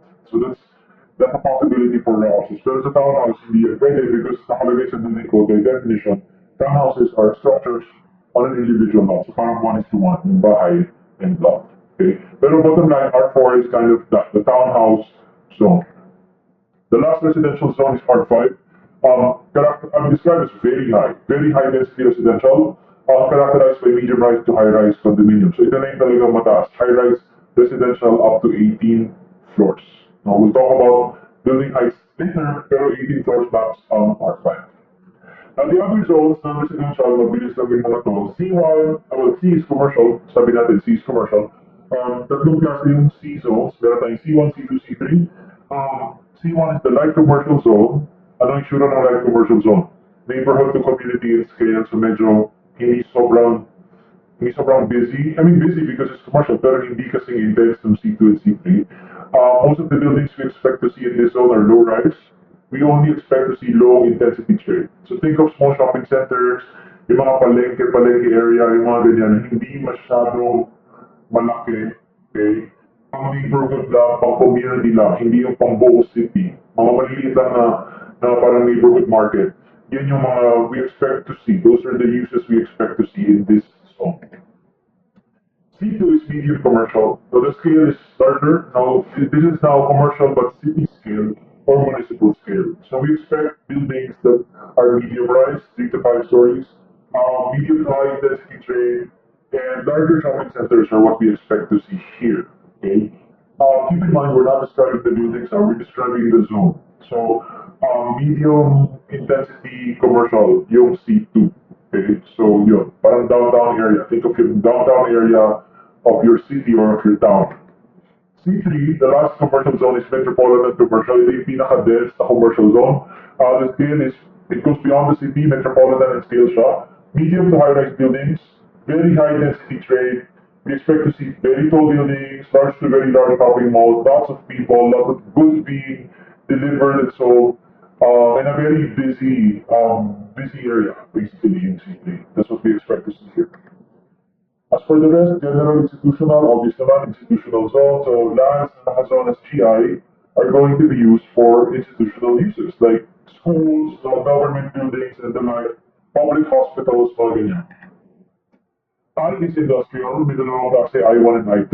Ang difference is pag sinabing I1 zone, we're talking about light industrial use, low-rise buildings pero sprawling. Now, sprawling means malaking footprint. Hindi mataas, pero very broad yung footprint.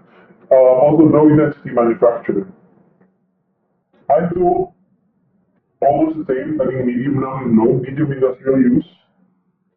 Medium intensity manufacturing, ang hindi lang nagbago is yung high. We still expect this to be low-rise, pero sprawling, industrial. UTS stands for Utilities, Transportation, and Services. I think from the name it's obvious what this zone is about. Ito yung mga lupa na nakazone for utilities, power generation, water distribution, water treatment, waste management, mga dump site, transportation, mga terminal, etc. And other service areas. May mga ganung part ng city or ng municipality na mga ganyan talaga yung gamit. Kailangan may lupa tayo for these uses. Those lands that are used like this are zoned as UTS. SPE is just special zone. This is a generic zone. It could be used for any project that is not covered by the others. No? Typically, special zones now are created for cemeteries and memorial parks. Pero generally, pag sinabing special zone, ito yung zone that's created for a purpose that's different from the other zones. Parang hindi siya akma sa ibang zone, so gagawa ng special zone for that. Okay? PRE, parks, recreation, entertainment. So, ito naman is for recreational functions, no? Like parks, parks and campuses, and other parks, public parks, etc. Yun yung mga PRE. Cultural is cultural use, cultural zone. So, mga lupa na gagamitin for cultural uses. Okay? A is agricultural. Obviously, lands intended for agricultural use. So, mga farmland, but not just farmland, nakalagay dito, even agricultural lots can be used for the construction of office buildings and other buildings for research and training. Basta agricultural research and training. Agri-industrial, the agri-industrial zone is almost the same. Almost the same as agricultural, the only difference is agri-industrial. So these are lands used for the agro-industry. But they could also be used to construct office buildings and facilities for agro-industrial education and research. And finally, PUD, Plan Unit Development. Ito yung mga project na naka-master plan. They're usually classified as PUD. Plan Unit Development is intended for land development or redevelopment schemes for projects that have their own comprehensive development master plan. Mga mixed-use project yan, mga master plan community, townships, and all of those projects, madalas. The term for the zoning designation is PUD, Plan Unit Development. Okay, so let's now start with the remainder of Rule 7, Location and Property. Okay, let's start with a very basic requirement, the requirement for right of way. Now, this is a requirement from the building code. The building code says, no building may be constructed unless it adjoins or has direct access to a public space, a yard, or a street on at least one side. This is about yung mga interior lot na tinatawag, yung mga lote na hindi nakadikit sa kalsada, bounded by neighbors on all sides. No? Kapag naman yung lote mo, we call that an interior lot. Hindi siya nakadikit sa kalsada, like most lots. You cannot construct a building on the lot hanggat hindi ka nakakapag-establish ng access mo to the street or to a public space. But most of the time, the public space naman is the street. Kailangan may daan ka towards the street. Yung daan na yun dapat sa iyo. Hindi ka dadaan sa property ng iba. Dapat meron kang sarili mong daan. Okay? Kapag wala yan, then you can still own the property, but you cannot construct a building on it. Because the building code requires meron kang sariling right of way. What would most likely happen is you would have to purchase from your neighbor in front of you a small portion of their property para maging daanan mo yun. That's what's probably going to happen. But yeah, that's the requirement. Next, eaves over windows. Ito naman is mostly about the roof line. Okay. You probably understand that the building code has setback requirements. Di ba parang nire-record ka dapat front setback mo 4.5, side setback 2 meters for R1 within the requirements. Those setback requirements are measured from the property line to the wall, to the exterior side of the wall. We don't measure this to the roof line. Okay, the roof line, it doesn't apply to the roof line. But that doesn't mean na yung roof eaves mo, pwede mo nang isagad sa property line. Now, if you're thinking, well, the setback pala is for the wall, then the roof can extend all the way to the property line. Sasagad ko siya. You can't do that because of this requirement, which again requires maintain a distance of at least 750 millimeters from the side and the rear property lines to the roof eave. Okay, so again, 750 millimeters, no? And I would say, I will point out that side and rear lang yung nilagay. Walang sinabing anything about the front, walang ganitong requirements, front property lines.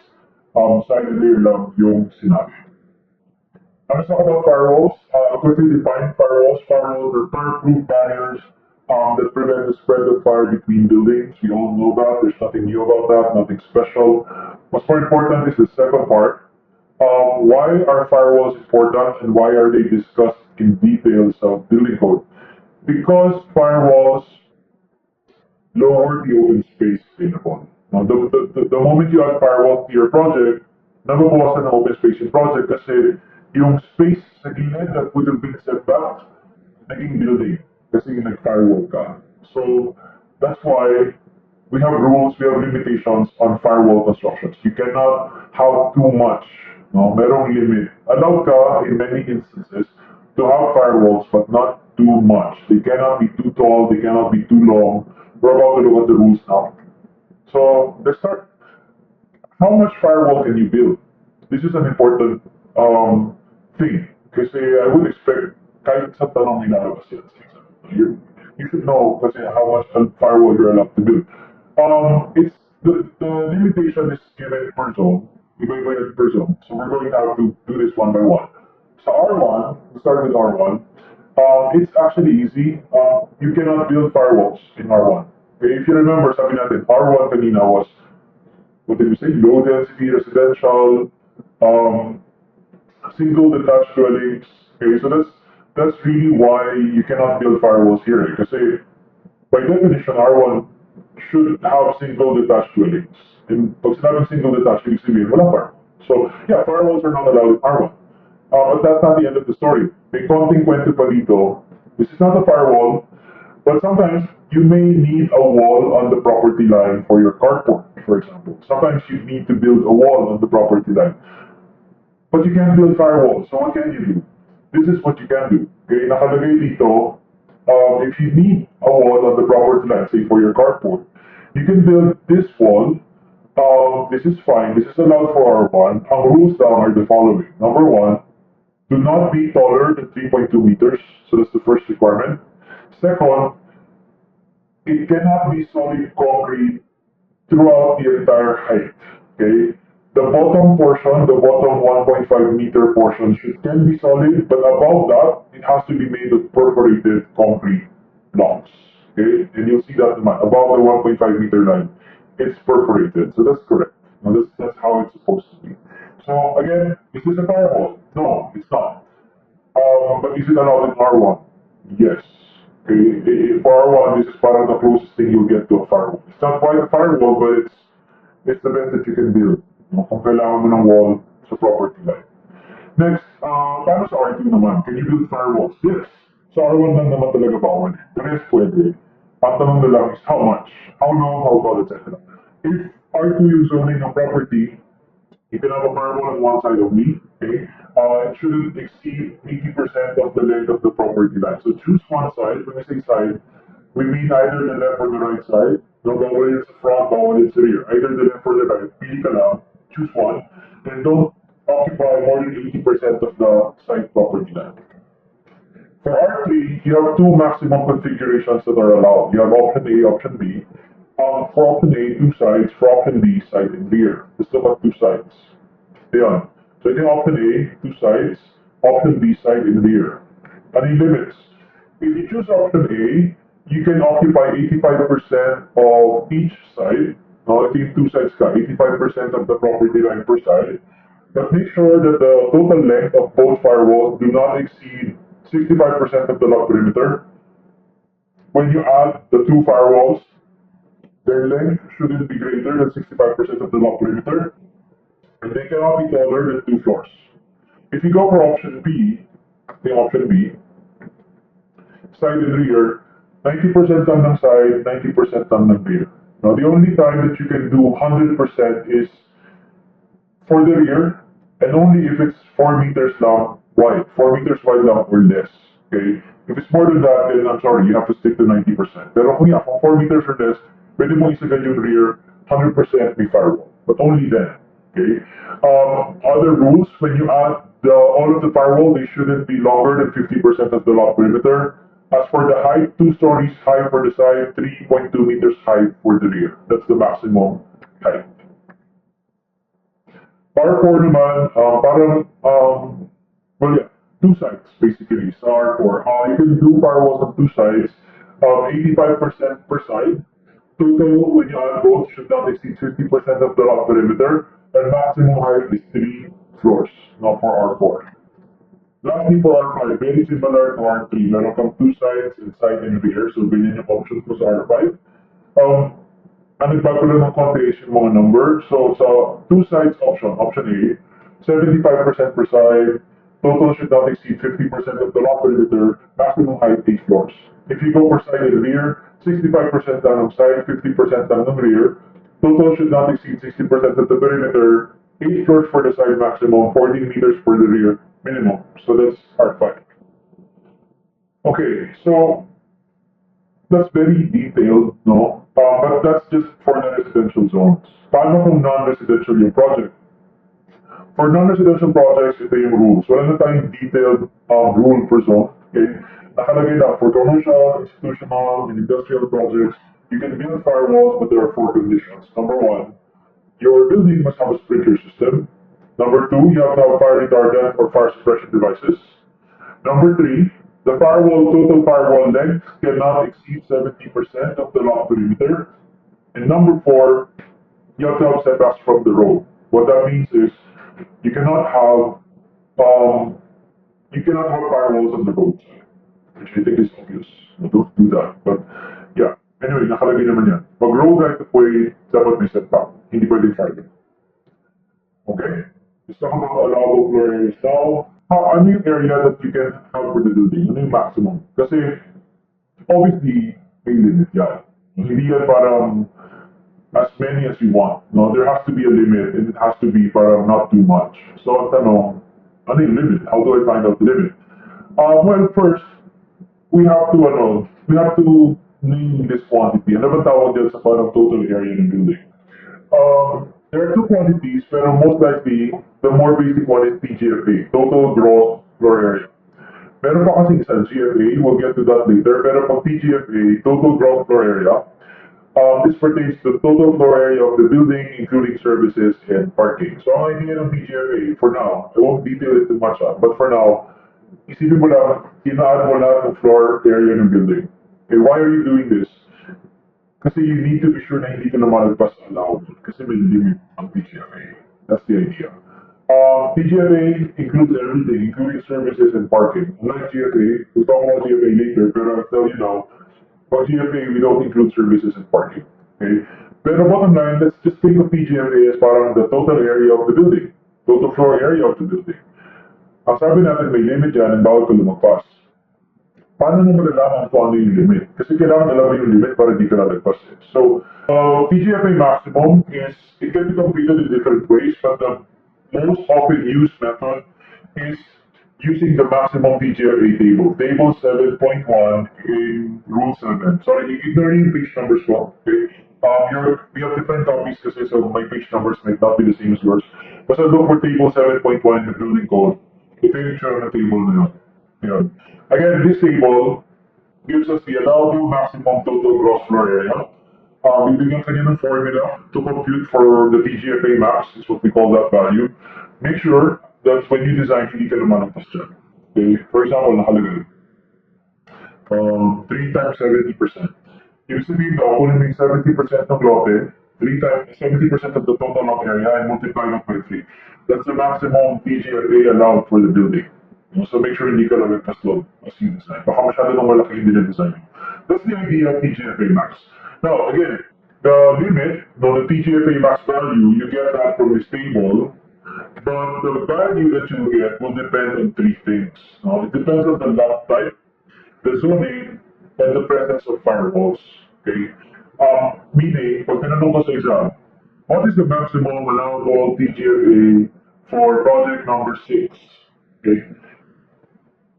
Most likely you go to table 7.1, you go here to get the answer. Before you go to the table though, you must find out muna, ano ba yung lot type ng project number 6, ano ba yung zoning in project number 6, and firewalls in project number 6. Why do you need to know these things? Because the table requires conflicting information. What do I mean? If you look at the table, iba-iba yung sagot kapag interior lot, inside lot, corner lot, etc., etc., etc. So you have to know the lot type.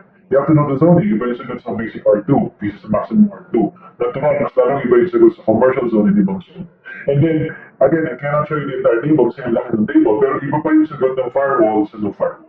So, bottom line, before you can use the table, you must have the following information handy. You have to have the lot type, the zoning, whether or not you have firewalls. But once you have those three, honestly, it's just as simple as reading the table and getting the answer there. Building height is another thing that is limited, that has limits, for which the building code imposes limits. So, the question now is, paano mo malalaman yung limit? How tall can the building be? That's a very basic question in the exam. You just get it from table 7.2, the building height limit table. And the nice thing about it is it's much easier than PGFA kanina because it only depends on one thing. It depends on zoning. Doesn't matter kung may firewall or wala.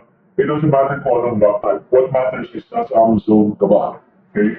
So this is that table, table 7.2. As you can see, for every zone, ito yung zones natin, right? Binibigyan niya kung ano yung maximum height allowed. And the maximum height is given in two formats. So merong, if you want ilang floors yung allowed, nakalagay dito kung ilan. If you want ilang meters yung allowed, nakalagay din siya in meters. So it's convenient like that. So again, all that matters is ano yung zoning, and then you have the answer. So it's one of the easier questions, honestly. Yung tinatanong sa exam, ano yung building height allowed, ano yung maximum height allowed for this project. It's hard to go wrong because it's very straightforward on the table. Okay. The more important question, I think, kasi napakadali ito eh, yung ano yung maximum height allowed. The more important question is, how do we even measure building height? Okay.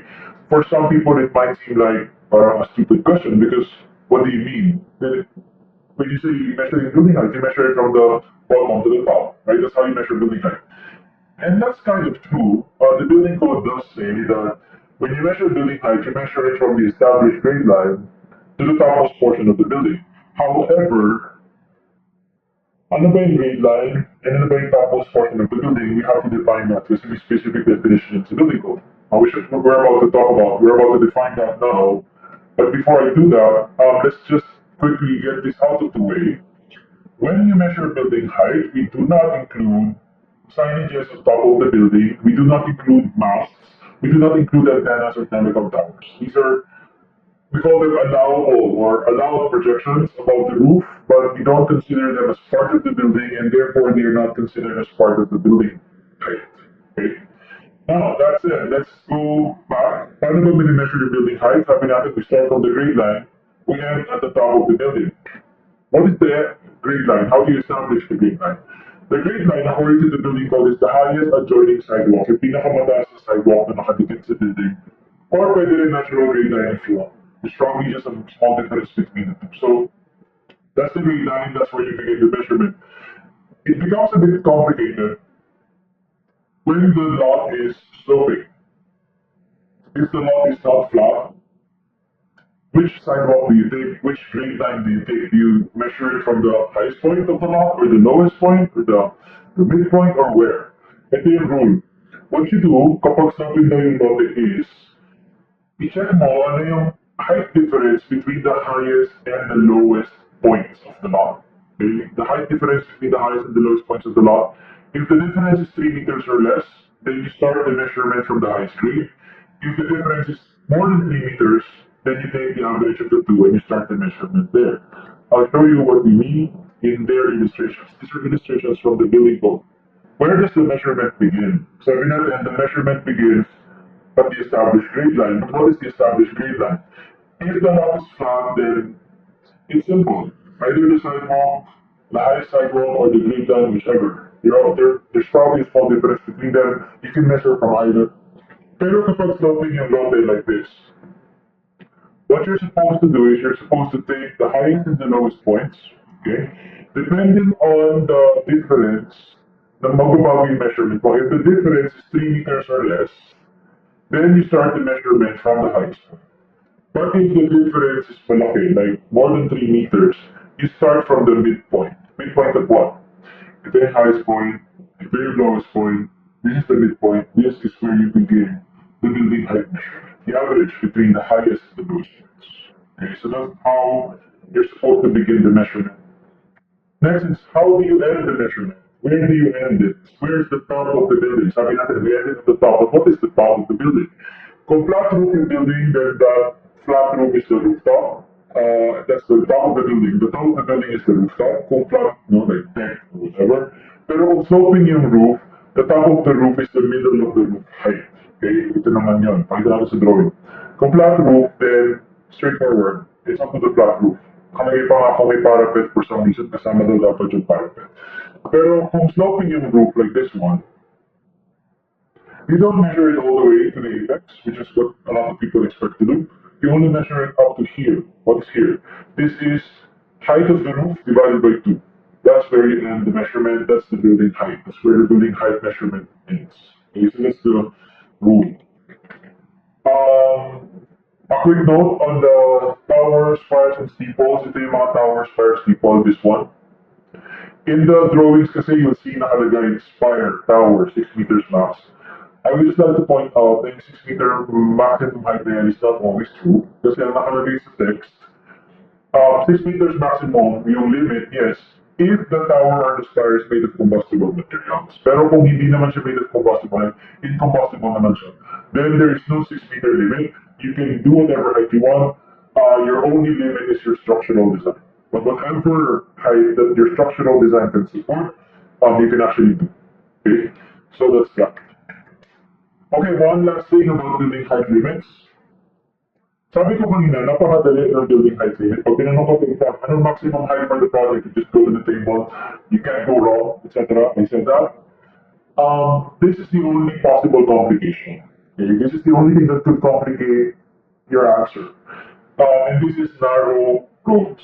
Kapag makita yung daan, serving your property, FYI, may special height limits applicable to your property.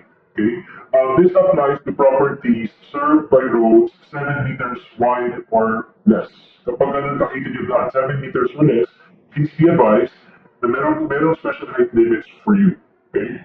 Specifically, kung yung kalsada serving the property is only 6 to 7 meters wide, the maximum height of the building is 3 stories for 9 meters. No matter what the table says kanina, no matter what zone you're in, no matter what the original table says, kung ganyan nakita dyan daan, don't go beyond 3 stories. Okay? 45 meters lang yung daan, you stop at 2.5 stories or 7.5 meters. Lastly, kung 0 to 3 meters lang yung daan, 2 stories lang yan, don't go more than that, or 6 meters long. The only exception to this rule is the PUD zone, planned unit development. All other zones must follow this. So in the exam, most likely kasi tatanungin ko talaga sa D2. Kahit, I don't know kung ilan, baka isa or dalawang tanong din yun eh. Na parang what's the maximum height allowed for project number blank. Ganyan. You have to look at the zoning because the zoning is what will determine yung ganito, kung anong height yung limit mo dito. But you also have to study, ano ba kalaki na? How many roads are there, kung isa lang yan, tignan mo gaano pa kakitid yung daan. Kasi kung isang kalsada lang, ganito kakitid, FYI, merong special limits. So which one do you follow? This or yung table? You check both and you follow the lower answer. The more strict answer, which will probably be this. Itong mga special height limit, 3, 2.5, and 2 stories. But check both, always follow the stricter requirement. In this case, the stricter requirement is you must mababa. Okay, let's talk about parking. Okay, parking.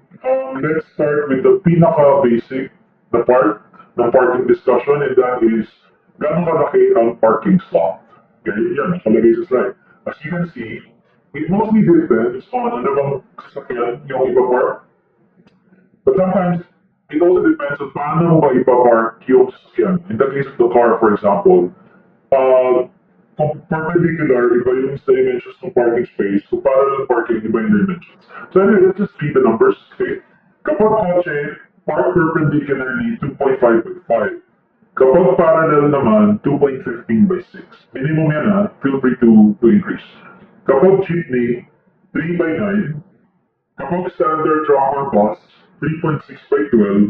Kapag articulated truck, 3.6 by 18. Okay? You need to memorize this, yeah. Reasonable question. This is a very easy question and you should get this right. Pag nagkamali ka dyan, I can assure you, konti lang kayo nagkamali. Okay, most of your classmates would get this correctly. Okay? Tamang sagot nila dyan, ang dali-daling tandaan. Yeah, I will say it outright, you should memorize it. Itatanong ba yan? I don't know. Most likely not. I know. Kasi I only say most likely not because they ask very few questions. I don't know if you've seen the syllabus or if you've asked around, but for example, today one morning, they probably will only ask you 100 to 120 questions. They can't ask you about everything, right? But ang importante is, if they do ask this, chance mo na to, sure dapat, sure correct answer dapat siya. Kasi magkakamali ka sa...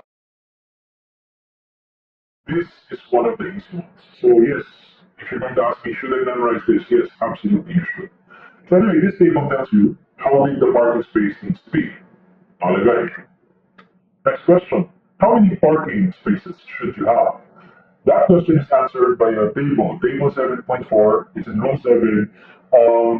It's a complex table. It's very hard to memorize, and I'm not going to be able to show you everything kasi mahaba yung table. I will give you a few examples. Okay. Example. Ilang parking spaces ang dapat ang computation daw natin is one parking slot for every 3 rooms. One parking slot for every 3 rooms if the hotel is in a highly urbanized location. Pero kung hindi naman highly urbanized yung location, pwede ng one parking space for every 7 rooms, which is fewer. Fewer parking spaces yung makukuha mo dyan. Kasi hindi naman highly urbanized, okay lang. On top of the car parking, which is the first 2 bullet points, car parking yan, you have to have 2 tourist buses, two slots for 2 tourist buses, and 1 loading space for an articulated truck. So on top of the car requirement, maybe this is the answer. Okay. Paano kung church? Yan. Every 50 square meters of congregation area, mag-compute ka ng 1 car space for every 50 square meters, 1 jeepney space for every 50 square meters. Paano kung public university? Public, not private, but public. 1 car slot for every 5 classrooms, 1 loading space for 2 jeepney or shuttle slots, 1 school bus for every 200 students. I'm not showing you these things because these are the important ones. Kasi I can show you all it. I'm showing you a few. Pero baka inisip nyo, pinili niya yung pinaka-importante. No. Pinili ko yung magkakaiba because I want you to see how different the computations can be. Like one moment, ang binibilang natin is ilang rooms, in the case of hotels. The next moment, ang binibilang natin square meters na. No? The next moment, pati yung bilang ng estudyante binib. So it really is different per occupancy, iba-iba yung manner. Pag hospital, ang binibilang natin ilang beds. No? So, I'm just illustrating how different they are. Tatanungin ko ba sa exam, ilang parking spaces? It's a possible question. You just need to know where to go and where to find this. This is in row 7. That question is usually asked on day 2. On day 2 yan. And on day 2, remember, you have row 7 with you. You have row 7 and 8. So, all you need to do is turn to the correct page, find out kung hospital yung project. Yeah, basahin mo lang. Sabi mo lang yan, then mag-compute ka. Okay, dapat ibigay nila yung number of beds. But anyway, that's how it is. Paano pag tinanong siya on day one? That's the scary possibility. On day one, you don't have rule 7 with you. Okay? Magtatanong ba sila ng ganyan sa day one? Kasi hindi ito magaling i-memorize, guys. I'm only showing you 4, but it's a long list. Um, First of all, it's usually a day 2 question, no? But at the same time, if you look at the syllabus of the exam, strictly speaking, the building code is part of the day 1 syllabus as well. Okay? Um, I-memorize mo ba ito because of that remote possibility na baka tanongin siya on day 1? I don't know what you should do. Do what you think you need to do. Okay, it's your decision. Ayoko masisi. I don't want you to do what I'm going to tell you. Tapos sabihin mo, kasi sabi kasi ni Sir Pedro ko rin. I will tell you what I would do if I were in your position. And what I did when I was in your position back in 2013. I was a bit scared of that possibility. But I knew at the same time that there was no way I could memorize the parking requirements table. So what I did na lang was, I memorized a few. Okay, I was strategic about it. Pumili ako ng, I can't remember what I chose eh. Maybe residential, tapos medyo pinag-aralan ko para ko complete for commercial, ganyan-ganyan. Maybe I memorized 3 or 4 computation methods. Ang iniisip ko lang was, if it comes down to it, at kailangan ko manghula on day 1. Kasi nga, nagtanong sila ng day 1, wala akong rules of it. Medyo pwede kong gawing basis, yung konting na memorize ko, like siguro may memorize ko to, 1 shot for every 5 classrooms. Kung may ibang tanong na medyo similar, hindi man university or hindi man public, kunyari private university yung tanong, maybe I can use this as basis, para at least yung hula ako medyo may basis. Okay, so that's a strategy that you can do. Kung talagang worried ka na bakit mangyari yan, sure tayo mahula ng sagot. We just want your guests to be parang as educated as possible. And making educated guesses requires education. You have to know something para meron kang mapaghuhutan ng hula. Okay, parang hindi completely out of thin air kumbaga yung hula. That's what we want to avoid. I always say that. You want to study a lot para makagip mo yung questions, but also para ma-develop mo yung more educated and more likely to be correct. Okay? If you're bitter about studying, hindi like sabi iba kasi parang nabibitter na parang dami ko inaaral, hindi naman ito lalabas. Pati lang naman nagtatanong, sure ako, most of this hindi yan lalabas. You're correct. Most of the things that you're studying, hindi yan lalabas, simply because they only ask you a few questions, right? But if it makes you feel any better, the more you study, the better you get at approximating the answer. Okay, you're going to do a better job at guessing the right answer compared to another student who did not study as well as you did. So, I don't know, parang yun na yung consolation for you. Okay, you should continue to study. Right? There's a good chance hindi yan itatanong. The more you study, I'm telling you, the better you get at approximating the answer. Because the more you know, the more things you can pull answers from. Anyway, so far we've talked about how big the parking spaces should be. We've talked about how many parking spaces you have to have. So we can naman yung next question. Do all of the parking spaces have to be on-site? Kasi may mga site na maliit. Like, walang space for a parking lot, walang space for a parking building. Paano kung hindi kasha? Required for the 100 parking spaces, but they cannot stay on-site. Can they be off-site? Yes. Nakalagay sa building code. Let's start with this. I like to think of this as the discount clause. If there is a multi-floor parking garage close to your project, within 200 meters of your project, 20% of your parking requirement may be served by this garage. Kunyari, sinwerte ka daw na meron kang kapitbahay na multi-floor parking garage. You don't own it, okay? It's just, katabi mo siya or malapit siya sa building mo. Basically what this is saying is, you get a 20% discount. Now, if the building code requires you to provide 100 parking spaces, now you only need to provide 80. What happened to the other 20? We consider that as served by the multi-floor parking garage. We assume that 20% of our customers can park there. Does that mean we have to rent parking spaces there? We have to have 20 slots there na sa atin nakapangalan? No. We just expect that 20% of our customers can park there. Okay? This is a plain discount clause. You don't need to rent parking space there. It just the mere presence of this parking garage is enough reason for you to not have to go all the way. 80% na lang yung dapat mong improvement. Okay?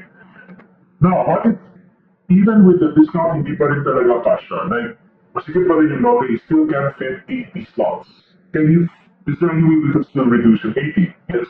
Okay? You can further reduce that if you have reserved parking spaces. This is the time that you'd want to consider actually reserving the parking space, is to further reduce it. So to further reduce it, you can actually reserve parking spaces para bumaba ka from 80 yung requirement. Ito lang yung conditions. So magre-reserve ka ng parking spaces, naka-reserve mo yun for your customers. Kailangan igamit doon para ibang magpa-park. But other conditions, the reserved slots must be in a parking building and not in a vacant lot. Okay? And the parking building shouldn't be too far away. The maximum distance is 100 meters in residential project and 200 meters in commercial project. Okay, so yun. So we're done with parking. Let's talk about traffic generating buildings.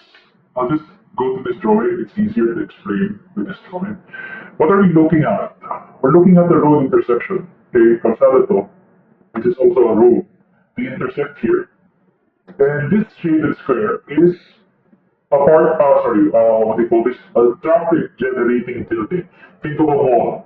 No? Mall. Traffic generating. Okay, so intersection may malapit na mall. Anong problema? Nagka-traffic madalas sa intersection because of the customers going in and out of the mall. Okay? Noted. We all understand that. Anong solusyon? Anong requirement ng building code? Ito na naman ang hinihingi ng building code. It's really simple. Itong point na to, ano ba yan? Ito yung point of entry and exit ng mga kotse, sasakyan, papunta palabas ng mall. So, dyan papasok yung mga sasakyan, o yan lalabas. Ito rin yun, same.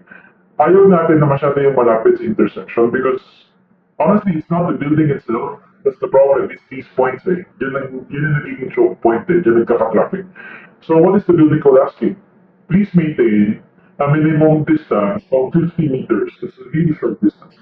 50 meters from the intersection to this point. Same here. From here to the intersection, 50 meters minimum. Okay, so that's the requirement. Yun lang. So it's not the building per se. It's really the ingress and egress points for the customers of the mall or of the building. Okay, we're nearing the end of Rule 7. Merong sub-chapters sa bandang dulo, FYI. Minimum requirements for Group A dwellings. I don't know if you remember yung Group A dwellings, pero yung Group A is at the end of Rule 7 that talks about Group A dwellings. I don't know if you remember Group A dwellings, pero when we talk about occupancies, meron tayo A, B, C, D, E, F, G, hanggang H, or J, I think, basta yun. A, in that list was residential. Mas parang mga maliliit na bahay, kumbaga bahay, basically, Group A. Minimum requirements for mga bahay. Itong sub-chapter na to, Group A dwellings. Okay, so the requirements are sanitation, at least one toilet, provide the house with at least one toilet, inadequate washing and draining facilities. Foundation ng bahay, make it at least 250 millimeters thick. Make sure nakabaon by at least 600 millimeters below the surface of the ground. The design loads, now for the structural design. Minimum design load, live load on first floor 200 kilograms per square. For the second floor, 150 kilograms per square, minimum yan. Wind load for the roof, minimum 120 kilograms per square. Yan yung mga minimum design load dapat.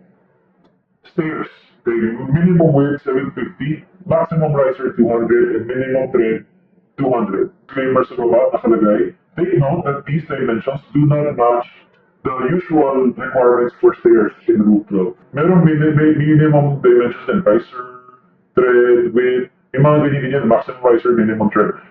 They don't exactly match this, okay? To be more specific, ang minimum tread required is Rule 12. No, in general, sa building code, 250 dapat. Yung minimum tread. Ito yung lalim ng step. So, para makatapak ka na maayos. Minimum yan usually is 250. Pero dito nakalagay sa Group A dwellings, i-allow daw 200 lang. Okay? I hope you know how to approach this in the exam, yung mga ganyang discrepancy. It's not really a discrepancy, it's just a noteworthy difference. Pero, I hope you know na kapag tinanong ka sa exam, what is the minimum tread required by the building code, ang default answer mo should be 250. Kasi that's the general requirement. You only answer 200 kapag sinabi ng question specifically na building code group A dwellings. Okay? Pag naman sinabi group A dwellings, huwag kang sasagot ng 200 kasi this is not the general rule. This is more of the, parang this is the exception rather than the rule. So as a rule, nakalagay sa Rule 12, general requirement ng trend, 250 dapat. Pero specifically, dito naman sinabi, for group A, allow daw ang 200. So, you can say 200 kasi sinabing group A. Pero kapag naman sinabing group A, default ka dapat sa 250 building code. No, pag building code, kasi iba yan sa fire code, iba pa yan sa BP 220. Basta default natin, 250 sa dito. Okay, kailangan sa team group A bago ka magpalit at mag 200 na sila. Okay, entrance and exit. Provide at least one entrance, another exit. So this implies the long pintuan for the house. Okay, isang entrance, isang exit. I've gotten this lesson several times in the past. Isang pintuan ng other dalawa. The word another implies that there's more than one door. So I would say two. This crash course is not a substitute to your studying the building code on your own in detail. You still have to do that. No summary like this will be enough. You have to study the IRR in detail. Rule number 8 is about light and ventilation. Okay, so obviously the intent of this rule is to ensure that all buildings in the Philippines have adequate light and adequate ventilation.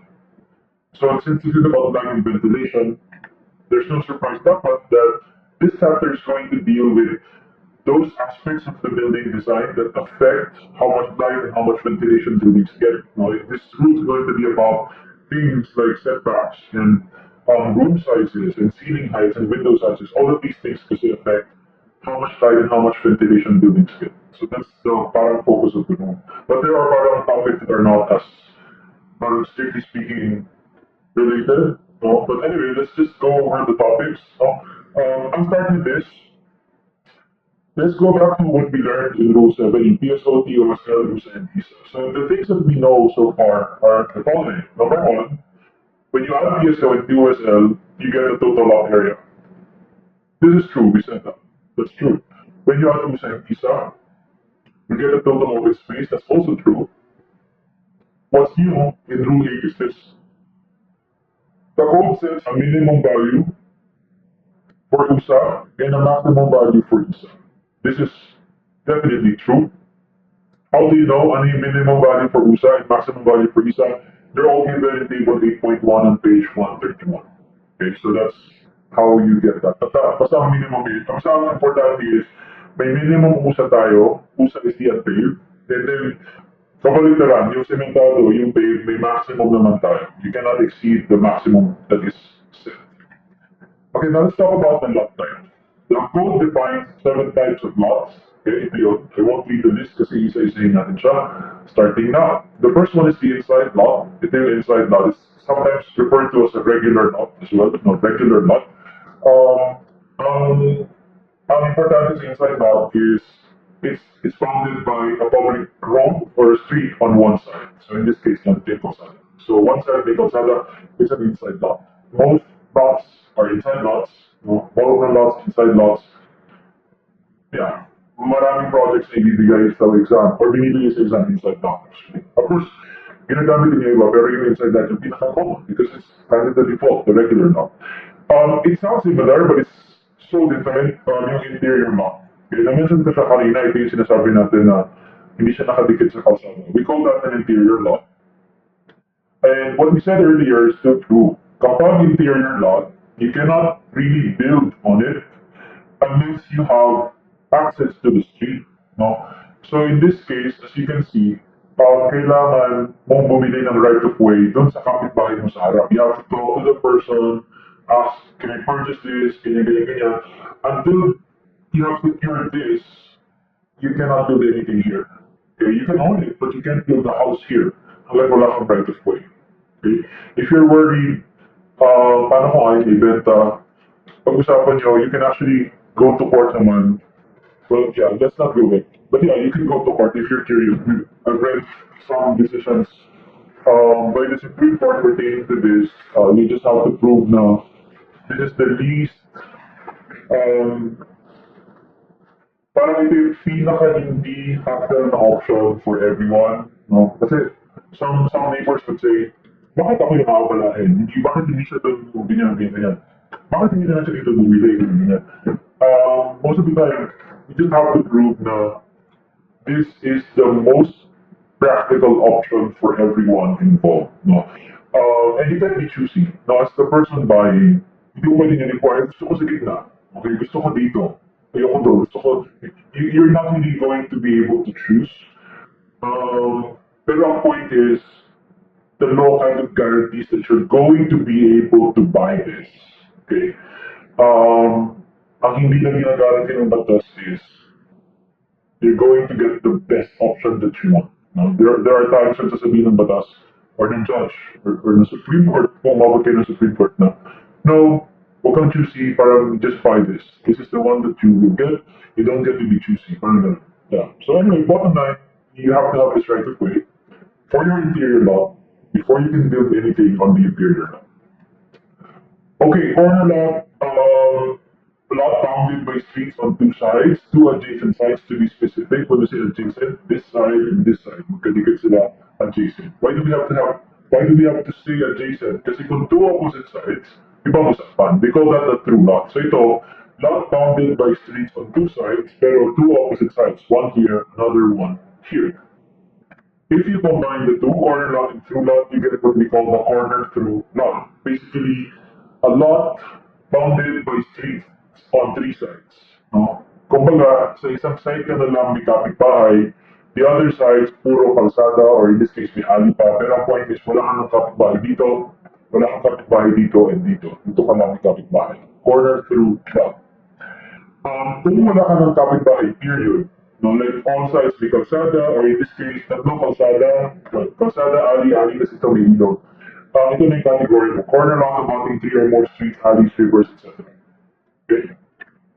And finally, we have the end lot. For the end lot naman,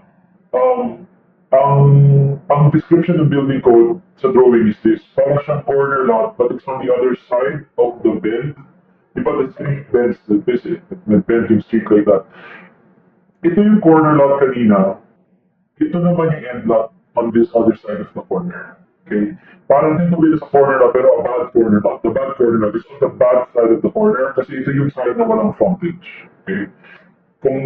Kung sasarado mo siya na parang grid lang talaga, technically, wala siyang frontage kung dito mo terminate. Pero as you can see, in-extend nila ng bahagya, or in this case, sinamfor ng konting corner, parang may access siya sa road. Kasi without that access, this, strictly speaking, becomes unusable. Kasi wala siyang direct access to the street, wala siyang right of way, kumbaga. Okay, that's why in the building code, pinapakita nila either i-extend mo rin ganun yung cut, or i-chamfer mo yung corner para hindi siya maging zero right of way. Again, no right of way, you cannot build anything on the property. Okay, continuing with the other topics. Let's quickly differentiate the word yard from the word setback. Pag sinabing yard, we're talking about the required open space between the outermost face of the building and the property line. Between the property line to the building, that space is your yard. Hindi yung setback. Ano yung setback? The setback is the width of the yard. If you want to be really strict about it, the actual space is called the yard. The setback is just the dimension of the yard. Now, we're just sharing this because who knows, papatanungin pa yan. And speaking of setbacks, how much setback is required? Okay, that's a very basic question, and the answer is given in the building code. For residential projects, R1 to R5 residential zones, the setbacks prescribed are here. Iba sa front, iba sa side, iba sa rear. Minsan, may mga disclaimer, double asterisk, required side setbacks 2 meters, pero pwede kang mag-firewall on one side, so pwede sa isang side lang required yung 2 meters. R2, pwede kang mag-firewall on one side. So obviously, on the side na may firewall, wala kang setback doon. Yung mga ganun lang ibig sabihin niya, no? Tignan nyo na lang yung legend. Pero ang bottom line is, the front setback is given, the side setback is given, the rear setback is given for every zone. You follow this in the exam, this is how you answer it in the exam. In the real world, you have to look at the zoning ordinances and ano yung LGU requirements kasi they may sometimes impose larger setbacks than this. Okay, that's fine. But in the exam, they're never going to ask you naman, based on the requirements of Cebu City, hindi yan, ano yung requirement? No, they're never going to do that to you. Obviously, you'll be asked about yung default setback requirements in the building code. Should you memorize this? Um, this is usually a day 2 question, so if you can't, then wag na, I guess. Pero napakabiling i-memorize yun, guys. Pareho lang kasi yung R1 and R4. Pareho lang yung R2 and R3 mostly. Okay? And then yung R5 is unique. So parang you're just really memorizing 3 zones. I would suggest you memorize nyo yan para tapos na agad. Kung maging day 1 question, alam mo ba? Diba? Pero it's usually a day 2 question. It's just a I think you should memorize this. It's easy enough. Okay. It saves time when you're reviewing. It saves time when you're doing, sample problems, etc. Pero yeah, so yun yung required setbacks. But you'll notice again, R1 to R5 lang. Paano kapag non-residential zone? Ano yung required setback? There's a second table giving the same thing: front, side, rear setback. Okay, front, side, rear setback for commercial, industrial, institutional, and recreational buildings. But honestly, this is used for all other zones na hindi residential. You'll see though that the front setback and the side and the rear, nagbabago-bago sila, minsan 8, minsan 6, minsan 5. Why? Depending on the size of the road right of way. Kung gaano kalaki yung kalsada serving the property, the size of that road determines how big the setbacks will be. The larger the road, say 30, the larger the required setbacks, 8, 5, 5. But the smaller, say 10 or below 10, the smaller the required setbacks, 5, 2. So that's how you read this thing. Okay, another common question. Kanina pinag-usapan natin yung TOSL, building footprint, ARBF, PSO, etc. A common question is this: yung carport ba, part ba yun ng open space in the bus? Or part ba siya ng building footprint? This is the categorical answer in Rule 8. Kapag may bubong daw yung carport, if the carport is roofed, then it's part of the building footprint. If it is not roofed, then it is part of the TOSL. It's that simple. Okay? Dito nyo rin may infer, or you can make the inference here, na ang open space, para ma-consider na open space, dapat nasa labas, dapat walang bubong. Okay? Dapat nakaarawan, dapat naugulanan. Kung hindi yan naugulanan, nakaarawan, it's probably not open space kasi may bubong na, it's part of the building footprint already. So that's true of the carport, but I think it's true of everything. And pag may bubong, then it's hard to argue the open space. Okay, firewall extensions. This is about the size of the firewall. Okay, I'll just talk about it here. Okay, ang purpose ng firewall, just to recap, is to ensure na hindi tatawid yung apoy from one building to another. That's the purpose of the firewall. Hindi dapat makakatawid sa kabila. And for the firewall to do that job, it's important that the firewall itself is larger than the building silhouette. Hindi pwede, kasi yung shaded portion, that's the building silhouette. You'll notice the firewall is larger. Naka-extend, may mga extension. This is important kasi this is how you ensure na hindi makakatawid yung apoy. Kung yung firewall mo, sinakto mo lang dyan sa perimeter ng building silhouette, then there's a chance na yung apoy baka makatawid sa kasunod na bahay. So dapat mas malaki. I don't think anyone's going to question. Ang tanong lang talaga is, ano ba yung required extension? And we're now going to answer that. Above the roof line, minimum 400 millimeter extension. Under the roof eave, minimum 300 millimeters. From all other edges of the building, 600 millimeters. To recap, 400 above the roof, 300 under the eaves, 600 generally from other sides of the building. So that's the required firewall extensions. Now let's talk about ceiling height. Very important for light and ventilation. Gaano kataas dapat yung kisame? To answer that question, dapat may context yung tanong. Kasi hindi consistent yung sagot. Okay, yung nag-iba yung sagot, depende sa situation. So, pag tinanong ka, what's the minimum required ceiling height? You must know first, like, the question has to clarify. Anong floor ba yung tinatanong mo? Because iba-iba yan per floor. And is the building artificially ventilated or naturally ventilated? Kasi nag-iiba rin yung sagot depending on whether it's artificially or naturally ventilated. So let's start with an artificially ventilated building. Artificially ventilated yung building. Ang tanong, ano yung required ceiling height? Ground level, 2.7. Second level, 2.4. Succeeding levels, 2.1. Mezzanine is 1.8. Minimum yan. Feel free to increase if you want. Paano pag naturally ventilated building? Ground level 2.7, second level 2.7, so ceiling level is 2.7, so 2.7 everything, except mezzanine 1.8. So that's how you answer that question. Okay? Looking at this table alone, you might assume that, well, yeah, you might think that the ground level is 2.7 all the time. Okay, kasi nakalagay naman, pag artificially ventilated, 2.7. Pag naturally ventilated, 2.7.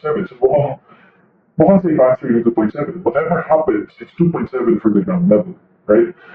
Not necessarily, because of this next clause. May ganitong requirement, basahin yung mabuti yung sinasabi ng section 325.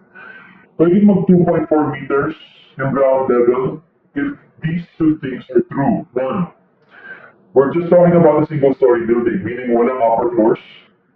Second, it's artificially ventilated. Again, pwedeng 2.4 lang yung ceiling height kung single-story lang yung building and it's artificially ventilated. Okay, why is this important? Again, hindi laging 2.7 yung minimum for the ground level. There are some instances where 2.4 is acceptable. Again, basta artificially ventilated and wala upper floors, pwede ka mag 2.4 sa ground floor. That's all I'm saying, and that's pretty important, I think.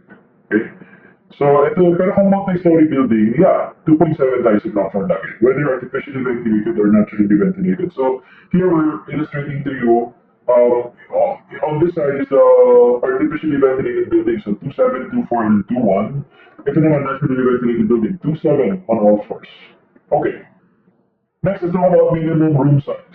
Minimum room size. The building code identifies three kinds of rooms na may minimum size requirement. Now, there are minimum sizes for three types of rooms. Ano yung tatlong rooms na yun na in-identify ng building code? Habitable room, kitchen, and toilet. Ano yung minimum size ng mga yan? Kapag habitable room, minimum area is 6 square meters and ang minimum dimension is 2 meters. Pag kitchen, 3 square meters minimum area, minimum dimension of 1.5, and kapag toilet and bath, 1.2 square meters minimum area, 0.9 meters have minimum dimension. Okay, so again, three types of rooms for which the building code specified a minimum area and minimum dimension. Okay, how about airspace requirement, or as I like to call this, minimum room volume? This is really about volume naman. The other one's about area, ito about volume. Again, three types of rooms na may minimum volume requirement or minimum airspace requirements. Schoolroom, workshops, factories, and offices, and habitable rooms. Kapag schoolroom, the minimum volume is 3 cubic meters per person. Make sure then there's 1 square meter floor area per person. Kapag workshops, factories, and offices, 12 cubic meters per person. Kapag habitable room, 14 cubic meters per person. Again, for me, volume requirement yan. Pero if you want to be strict about it, airspace requirements yung nakalagay sa, sa building code. Okay? So yun yung requirements. Now, another important thing for the ventilation. We have 4 minutes remaining, so let's just finish it until 12. Minimum area ng windows. For habitable rooms, it should be at least equal to 10% of the floor area. So get the floor area of the room, take 10% of that. Dapat ganun yung aggregate area or total area ng mga bintana in that room. Okay? But the absolute minimum is 1 square meter. For bathrooms and laundry rooms, 5% of the floor area, but never go less than 240 square millimeters. So, how do you use, kaya po gagamitin yung absolute minimum? You use this as a fallback kapag masyadong maliit yung lumalabas pag 10% or 5%. If 10% gives you an answer that's less than 1 square meter, ignore that, just follow one, because you're not allowed to be lower than 1 square meter. Same here, you're not allowed to be lower than 240 square millimeters. Easements. Okay, so when we talk about easements, we're actually, well, the building code, when the building code talks about easements, they're actually talking about water easements in particular, because there are many kinds of easements, there are many kinds of legal easements if you study the civil code, pero this one is in particular about easements from bodies of water. So basically, bigay ko muna yung short version of the story. May requirement kasi yung water code na in-apply na rin, na nakikita mo na rin sa building code, nasa kinopy na ng building code yung provisions ng water code. Basically requiring us to observe parang an easement from bodies of water like rivers. Kunyari, imagine that this is a river. Yung riverbank, yung parang land beside the body of water, must become easements. Okay, parang we treat them as easements. Okay, and what that means is they're public land. They should not be built upon. You cannot build like buildings on them. They must be used. They must be accessible to all members of the community. Mga ganon. So, body of water, itong lupa na to is yung easement. And it's public land. Pag sinabing easement dito, easement now is public land. So yun, easement is public land. What this means is, yung part na easement should be outside of private property, should be equally enjoyed by all members of the community, and the only uses within the easement are those that are public in character, public uses lang, recreational uses lang yung allowed. Hindi pwedeng private uses. Okay, so I think that's a generally easy concept to grasp. Important thing ma-establish now is, gaano ba kalaki yung easement? So, we know na yung land beside the body of water, gagawin siyang easement, right? Ang tanong ngayon is, how wide? No, how wide yung strip of land na yun? Ito yung nakalagay sa water code, which is again, also in the civil code. Sorry, in the building code. 3 meters per side for urban areas, 20 meters per side for agricultural areas, and 40 meters per side for forest areas. Again, 3 kapag urban, 20 kapag agricultural, and 40 kapag forest. So, yeah, ito yung example. Kanyari, urban area. Again, body of water over here. Yung easement is 3 meters. Okay, this is easement, this is public land. Hanggang dito lang dapat yung legally usable private property. Okay, hindi pwede nag-extend dito yung mga building, yung mga fence, kung ano ba. Okay, now, yung last part nitong easement subchapter talks about yung recommended uses for the easement. Kasi so, it's public land, we know it, kung urban area, 3 meters, kung agricultural, 20, so on and so forth. What exactly do we plan to do with that strip of land? May dalawang recommendations ang building code. Meron siyang nire-recommend na promenade, meron siyang nire-recommend na esplanade. Okay?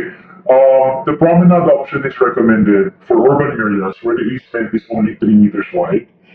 In the promenade option, basically what the building code is suggesting is it develops into like parang a linear park, parang a walkway. So basically it's just a paved walkway with pedestrian-friendly features like railings, no guardrails para walang mahulog sa tubig, merong street furniture, etc. etc. So it's basically parang developed and paved walkway. Okay?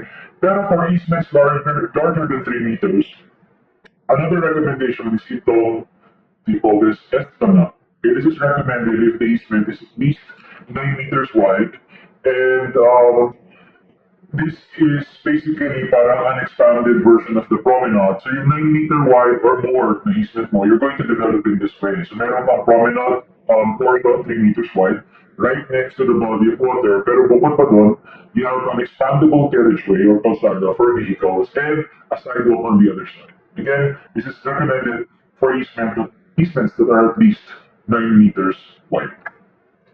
Okay, let's move on to the next topic, road right-of-way. Okay, road right-of-way. Let's start with the most basic, important concept here. Pag sinabing road right-of-way, kasama dito yung carriageway and the sidewalks. Okay? Incorrect translation yung pag sinabi, yung kasi some people translate this to Tagalog as kalsada. The road right-of-way is yung kalsada. That's not entirely correct because yung kalsada is the carriageway. Yung bangketa or yung sidewalk is also part of the road right-of-way. So hindi lang kalsada, pati yung bangketa part ng road right-of-way. Basta, bottom line, the road right-of-way includes not just the carriageway but also the sidewalks. Okay? So, balikan natin yung important reminder kanina regarding access to property. Sabi natin, kapag interior lot yung lot mo, you can't really build anything on it unless you have your own right of way. No, meron ka access to a public space like a street or a yard or whatever. That's true. No, we said that already. We talked about that very now. Now we have to be more specific. Okay, when we said you need your own right of way, how wide should it be? How much land are you going to be buying from your neighbor in front? Kasi di ba, bibili ka ng right of way. That access road should be at least 3 meters wide, and that's just the road component. Wala pa yung sidewalk component. Pero the road component should be at least 3 meters wide. Yung shaft land is just, i-chamfer mo yung corners, no? At para hindi siya sharp corner when it meets the street. Pero ang importante part dito is yung 3 meter wide minimum for the access road. Okay, now, yung 3 meters na yan, another thing about that, yung 3 meters na yan is not always enough. 3 meters is the starting value, no? It should never be less than 3. Pag less than 3, sure tayo, mali yun. No, kulang yun. It has to be 3 or more. Let's talk about when 3 is not sufficient. No, when you have to go more than 3. Sometimes you have to have a 4 meter wide access road, 5 meters, 6, 6.7. This is dependent on how many houses or how many dwelling units the access road will be surveyed. The more dwelling units it will be surveyed, the wider the access road should be, which makes sense. Okay? To be more specific, the minimum of 3 meters is only good for 6 dwelling units. If it's serving 6 dwelling units or less, then sure, why not? You can stick to 3 if you want. But the moment you exceed 6, you have to exceed 3 meters as well. 7 to 15 dapat 4 meters wide. 16 to 25 dwelling units, 5 meters. 26 to 35, 6. And more than 35, 6.7. Okay, and like I said kanina, this is just the carriageway component. Meron pang sidewalk required on each side, bringing up the total to more than 3, magiging 4.2, etc. Pero, yeah, this is the table. This table tells you how wide the right-of-way needs to be for interior lots. Okay? So, there's that. Okay, I'll move on to the next concept, the 3 road right-of-way levels. An important misconception din, no? Some people have this misconception that the road right-of-way is ito lang kalsada yung bangketa sa grade level.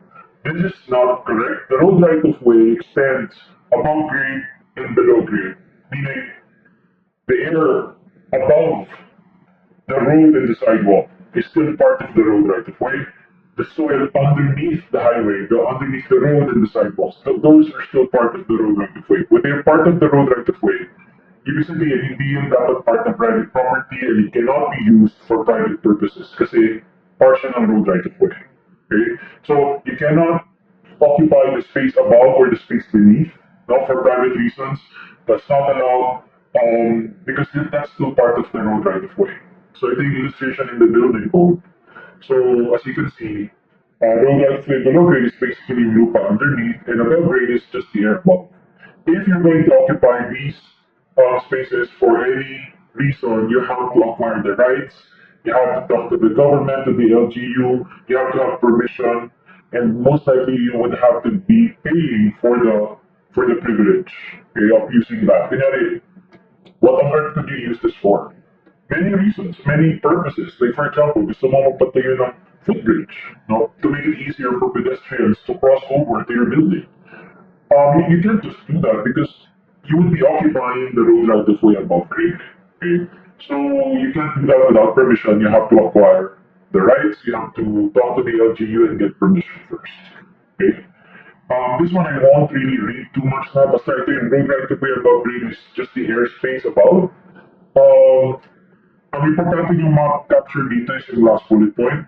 In case you are permitted to occupy this, kunyari, you built this footbridge for your project, and may permit ka naman, babayaran mo naman, etc. Basta ang point is, tinala ka naman, you must always maintain a clear height of 4.27 from the crown of the road to the bottom of the footbridge. Dapat may headroom, may clear headroom tayo na 4.27 for the road to ensure that all kinds of vehicles can still pass beneath this footbridge that you're constructing.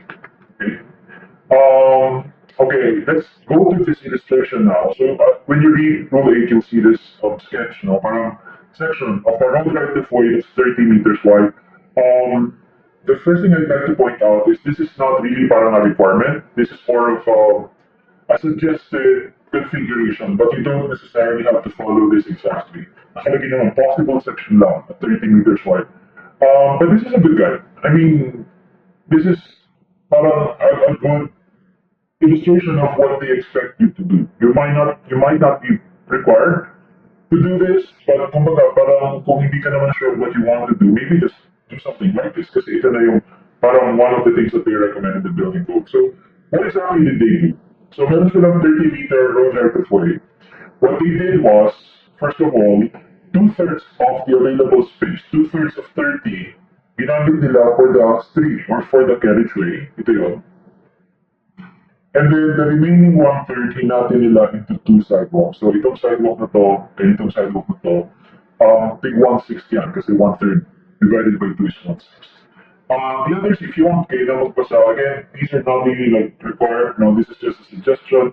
But yeah, it's there. I'm just making sure you understand what this is supposed to do. It's a suggestion. This crash course is not a substitute to your studying the building code on your own in detail. You still have to do that. No summary like this will be enough. You have to study the IRR in detail.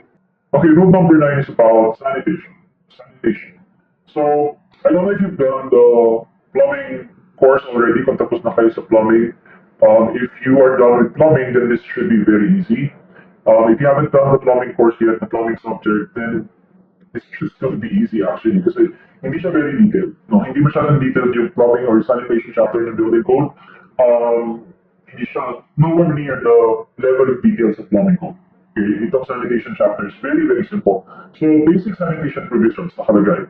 All buildings now at the very least should have the following. Dapat may water supply, no, water supply, potable water supply, adequate plumbing installation, okay? Suitable wastewater disposal system or treatment system. Dapat di pinupuntahan yung wastewater, no? You must be able to dispose of it or treat it or whatever. And then a separate stormwater drainage system. So super basic sanitary system yan.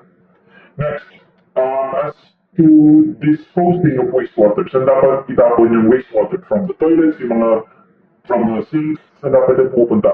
All of this sewage now must be discharged directly to the street sewer, kung merong street sewer. Dapat dyan diretso. Kung walang street sewer, you can use septic tanks instead. Okay, but by default, you must dispose towards the street sewer. An important plumbing concept also, super basic, is that rainwater must be drained separately. You must not combine rainwater with the primary sanitary system. You must not combine rainwater with sewage, basically, is what we're saying, because rainwater is relatively cleaner than sewage. Okay, if you combine it with sewage, not only are you turning what is otherwise clean water, because rainwater is relatively clean, you're turning this clean water into sewage, no? But you're also increasing the volume of sewage that we must treat. So yung sewage niyan, ideally, may treatment facilities tayo for sewage.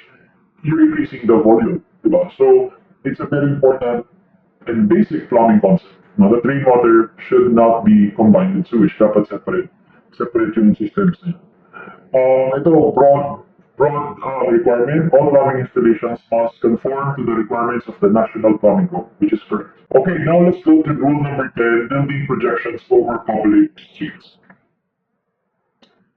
Okay, let's talk about buildings projecting into the road right of way. Pwede bang yung building mo lumalagpas ng property line and pumapasok na sa road right of way? Sabi road right of way, sidewalk, kalsada.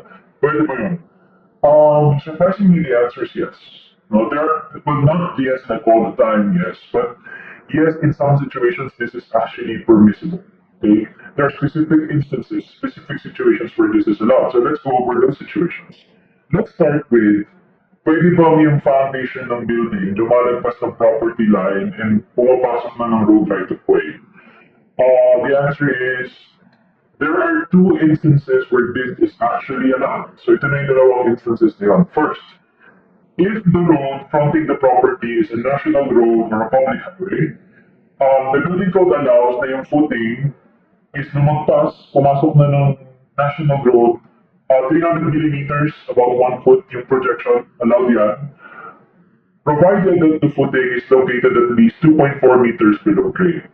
Okay, again, basta 2.4 meters below grade, the building code will allow you to project by at most 300 millimeters beyond the property line and into the highway. Okay?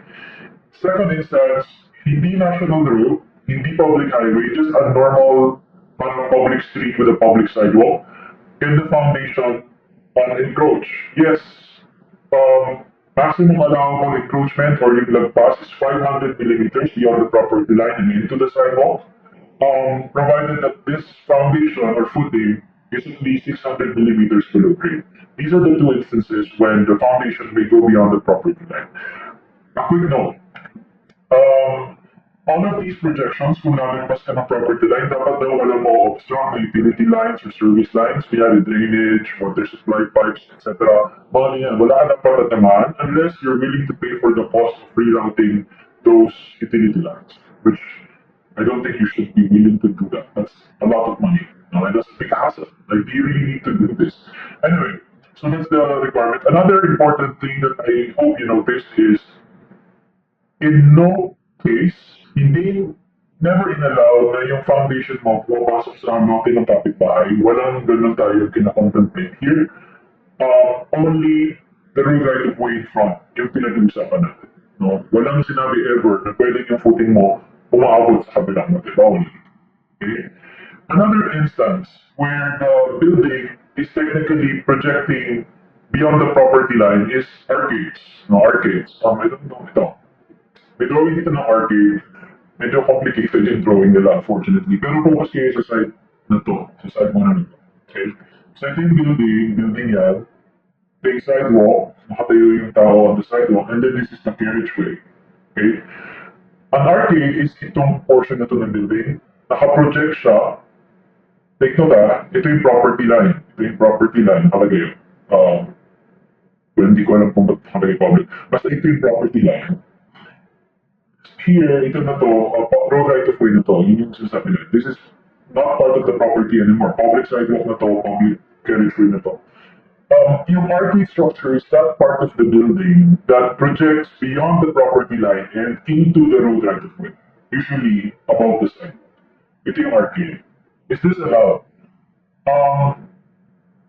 The answer is, if allowed by the LGU, that's the short answer. Kung i-allow ng local government unit, then yes, it's allowed. Kung hindi i-allow, then it's not allowed. That's the reason why you see some portions of the city where the buildings are arcaded. Like in Manila, pinaka-obvious yung recto, for example. Most of the sidewalks in recto are arcaded.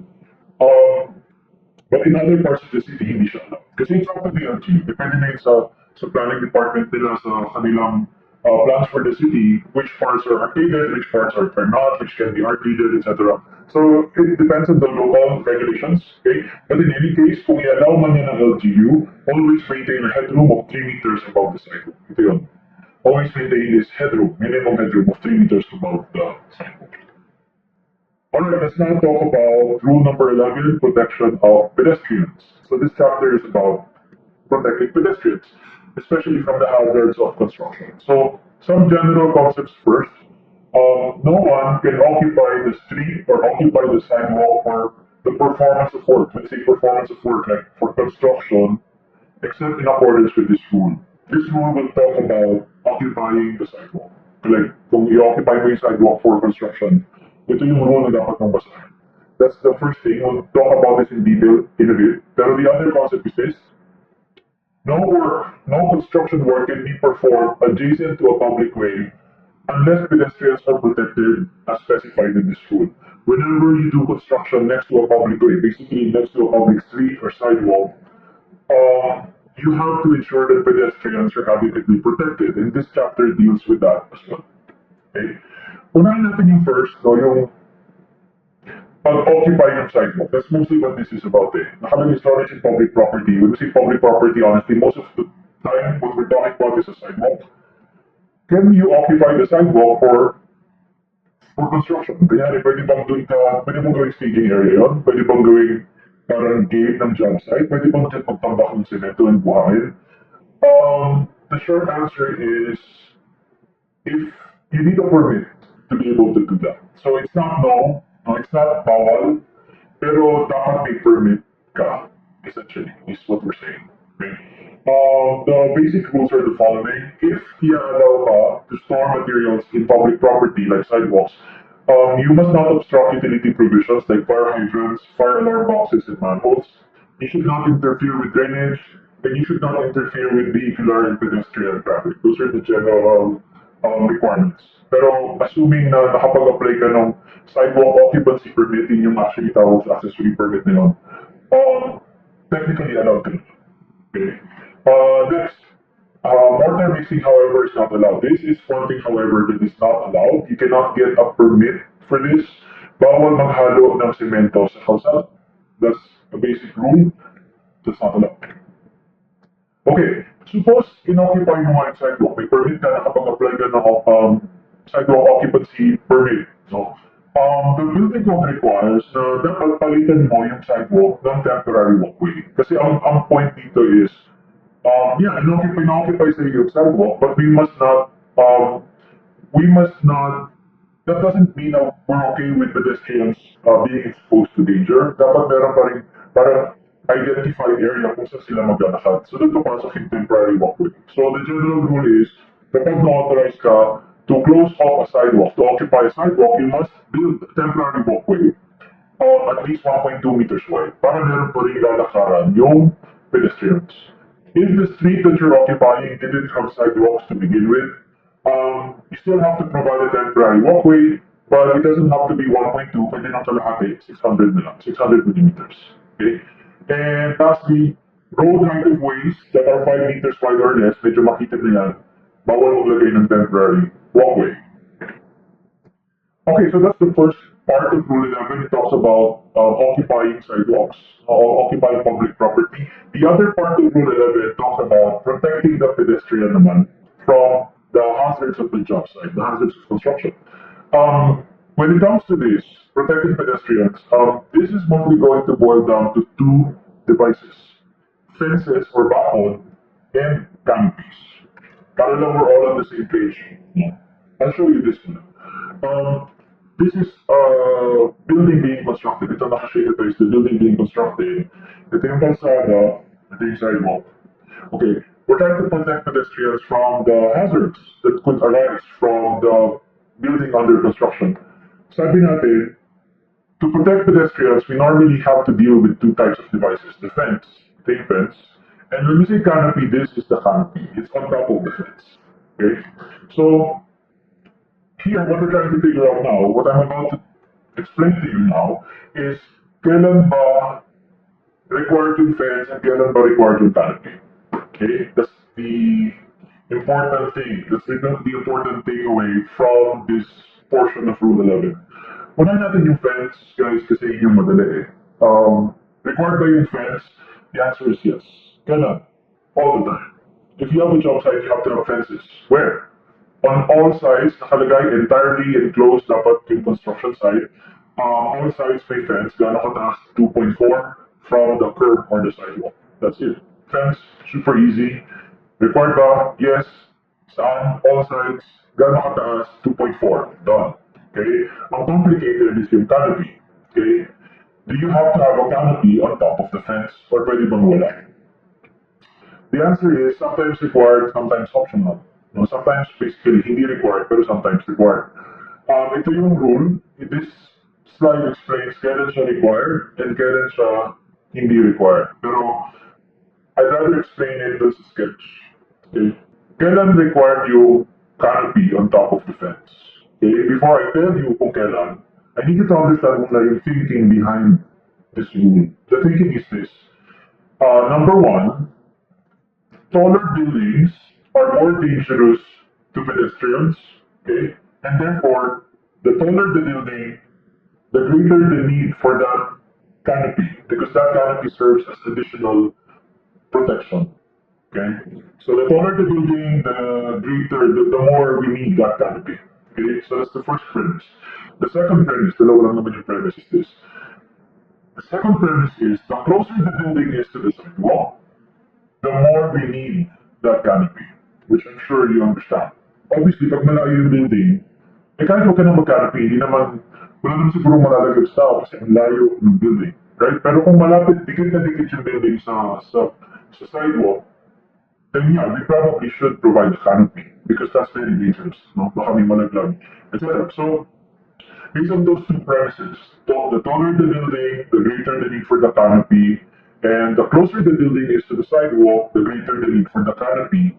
We're now ready to tell you what the rule is. What is the rule? When is a canopy required? And when is it not required? It is not required kung malaki yung setback na mai-provide mo, measured from the sidewalk to the building. If you can give a big setback, then the fence is enough. Huwag ka naman, di mo na kailangan mag-canopy unless gusto mo. Kung gusto mo, no problem. Pero you're not required. Pero kung yung setback is maliit, then you have to have a canopy on top of the fence. Okay? So that's the general idea. Pag malaki yung setback, pwedeng wala. Kung maliit yung setback, dapat merong canopy. So the final question is, gaano kalaki yung setback para ma-exempt sa canopy requirement? The answer is, it should be greater than half of the building height. Again, I'll say that again. I'm pretty sure a lot of you struggle to process what I just said. The required setback para ma-exempt ka sa canopy requirement is, kunin mo yung height ng building, kalahatiin mo yan, this setback must be bigger than half of the building height. Kung kaya mong ibigay yung ganong kalaking setback, good for you. Do the fence and you're done. You don't need to do the canopy anymore. Pero kung hindi mo kaya ibigay yung ganong kalaking setback, then you have to have a canopy on top of the fence. Okay? Again, para ma-exempt, greater than half of the building height. Enough na ba yung half? No, it has to be greater than half. That's the rule. Okay? Some students will wonder, why did they complicate this so much? No, whoever wrote the building code, why not just set a fixed distance? Why not just say 10 meters, 20 meters? Pagka nabigyan mo yung 20, wala ng canopy. Why not just simplify it that way? The reason it cannot be simplified in that way is this setback, this distance, the required distance, has to be related to the height of the building. It's not fair if you fix this at say 20 meters. 20 meters ang hihingin mo for all, like a one-story house and a 50-story condominium, pareho 20 meters requirement. That's not fair. That's not fair. A one-story house is not dangerous. It's not as dangerous. We shouldn't require the same distance.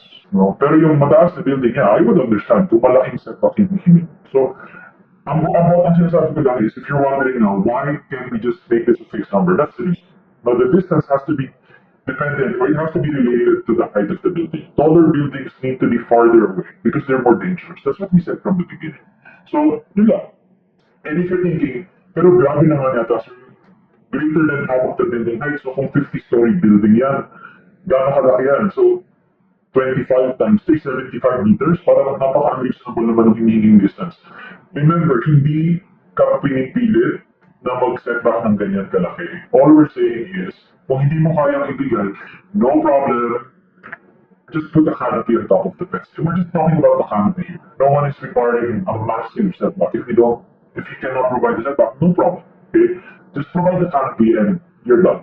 Okay? There are other requirements, okay? Pero these are the most basic, so ito yung kinover ko, the rule number 12. The most important remaining chapter is rule number 12. This contains general design, because this is the chapter that covers yung design requirements, mga sukat ng pintuan, hagdanan, etc. And this is the chapter that you probably will memorize the most. Kasi number one, ang daming dapat i-memorize. And number two, hindi siya pwedeng dalhin sa exam. Okay? So, if they ask about Rule 12, you will be answering it from memory. Okay? And they will probably ask about Rule 12 because it's an important chapter. So let's begin it. Okay, occupant load. I'll start with occupant load. Super basic concept. The occupant load is the maximum number of persons that can occupy a room, a floor, or an area. Okay, that's the occupant load. Hanggang ilang tao yung pwedeng mag-occupy ng floor na yon or ng buong building, may number yan. Okay? The idea is you shouldn't let more people in than this number because this is the safe number. Okay, any more than this, medyo dangerous na, parang there's a chance na hindi makakalabas yung iba in case there's a fire. Hindi sila makakalabas quickly enough.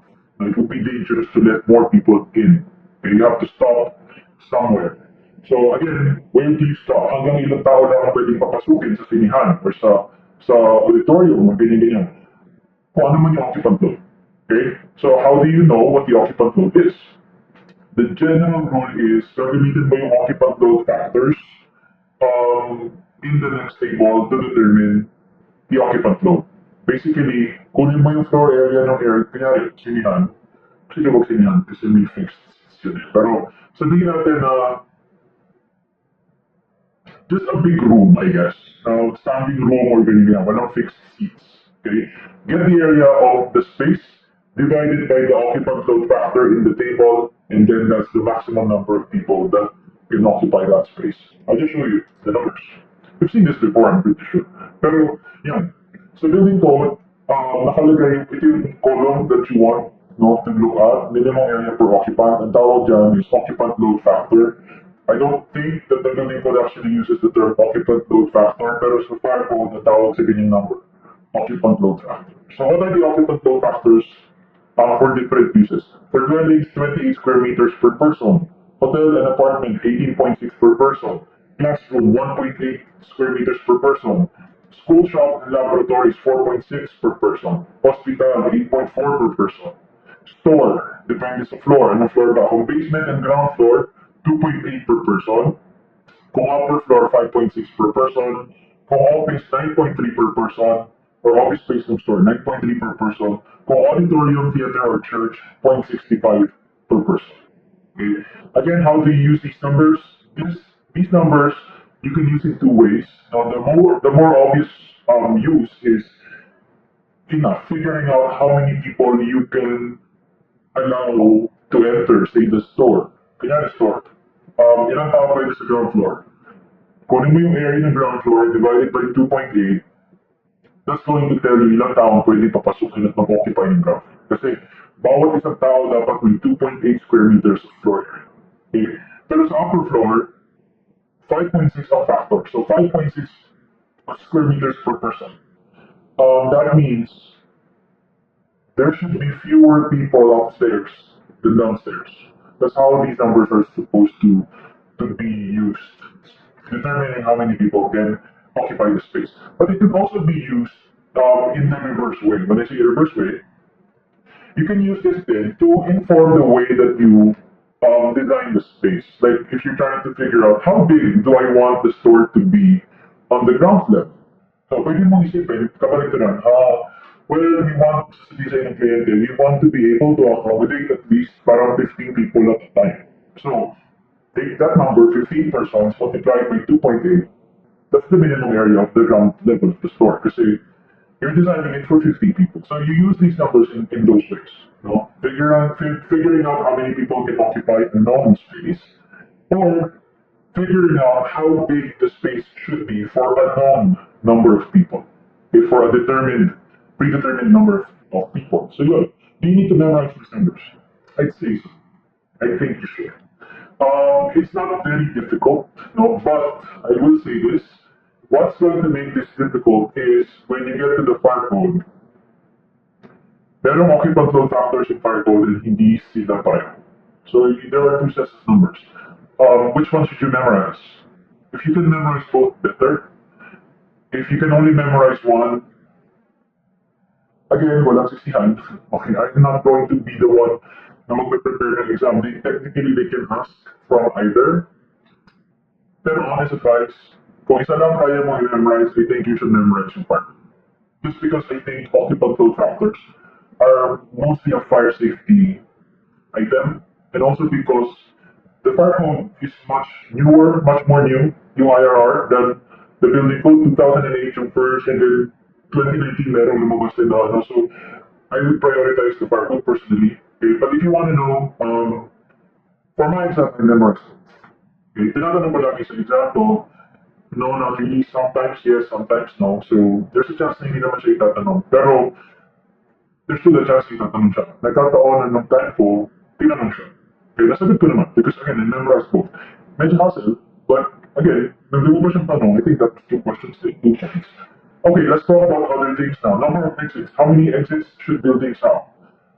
Building code ito, iba yung sinasabi ng fire code. Minsan iba sila ng sinasabi. Pero if we're just talking strictly about the building code, all buildings must have at least one exit, obviously. Okay? But the more people you have, the more exits you have to have. Okay? Pag sobrang dami ng tao, one exit is not going to be enough. Okay? So let's be more specific.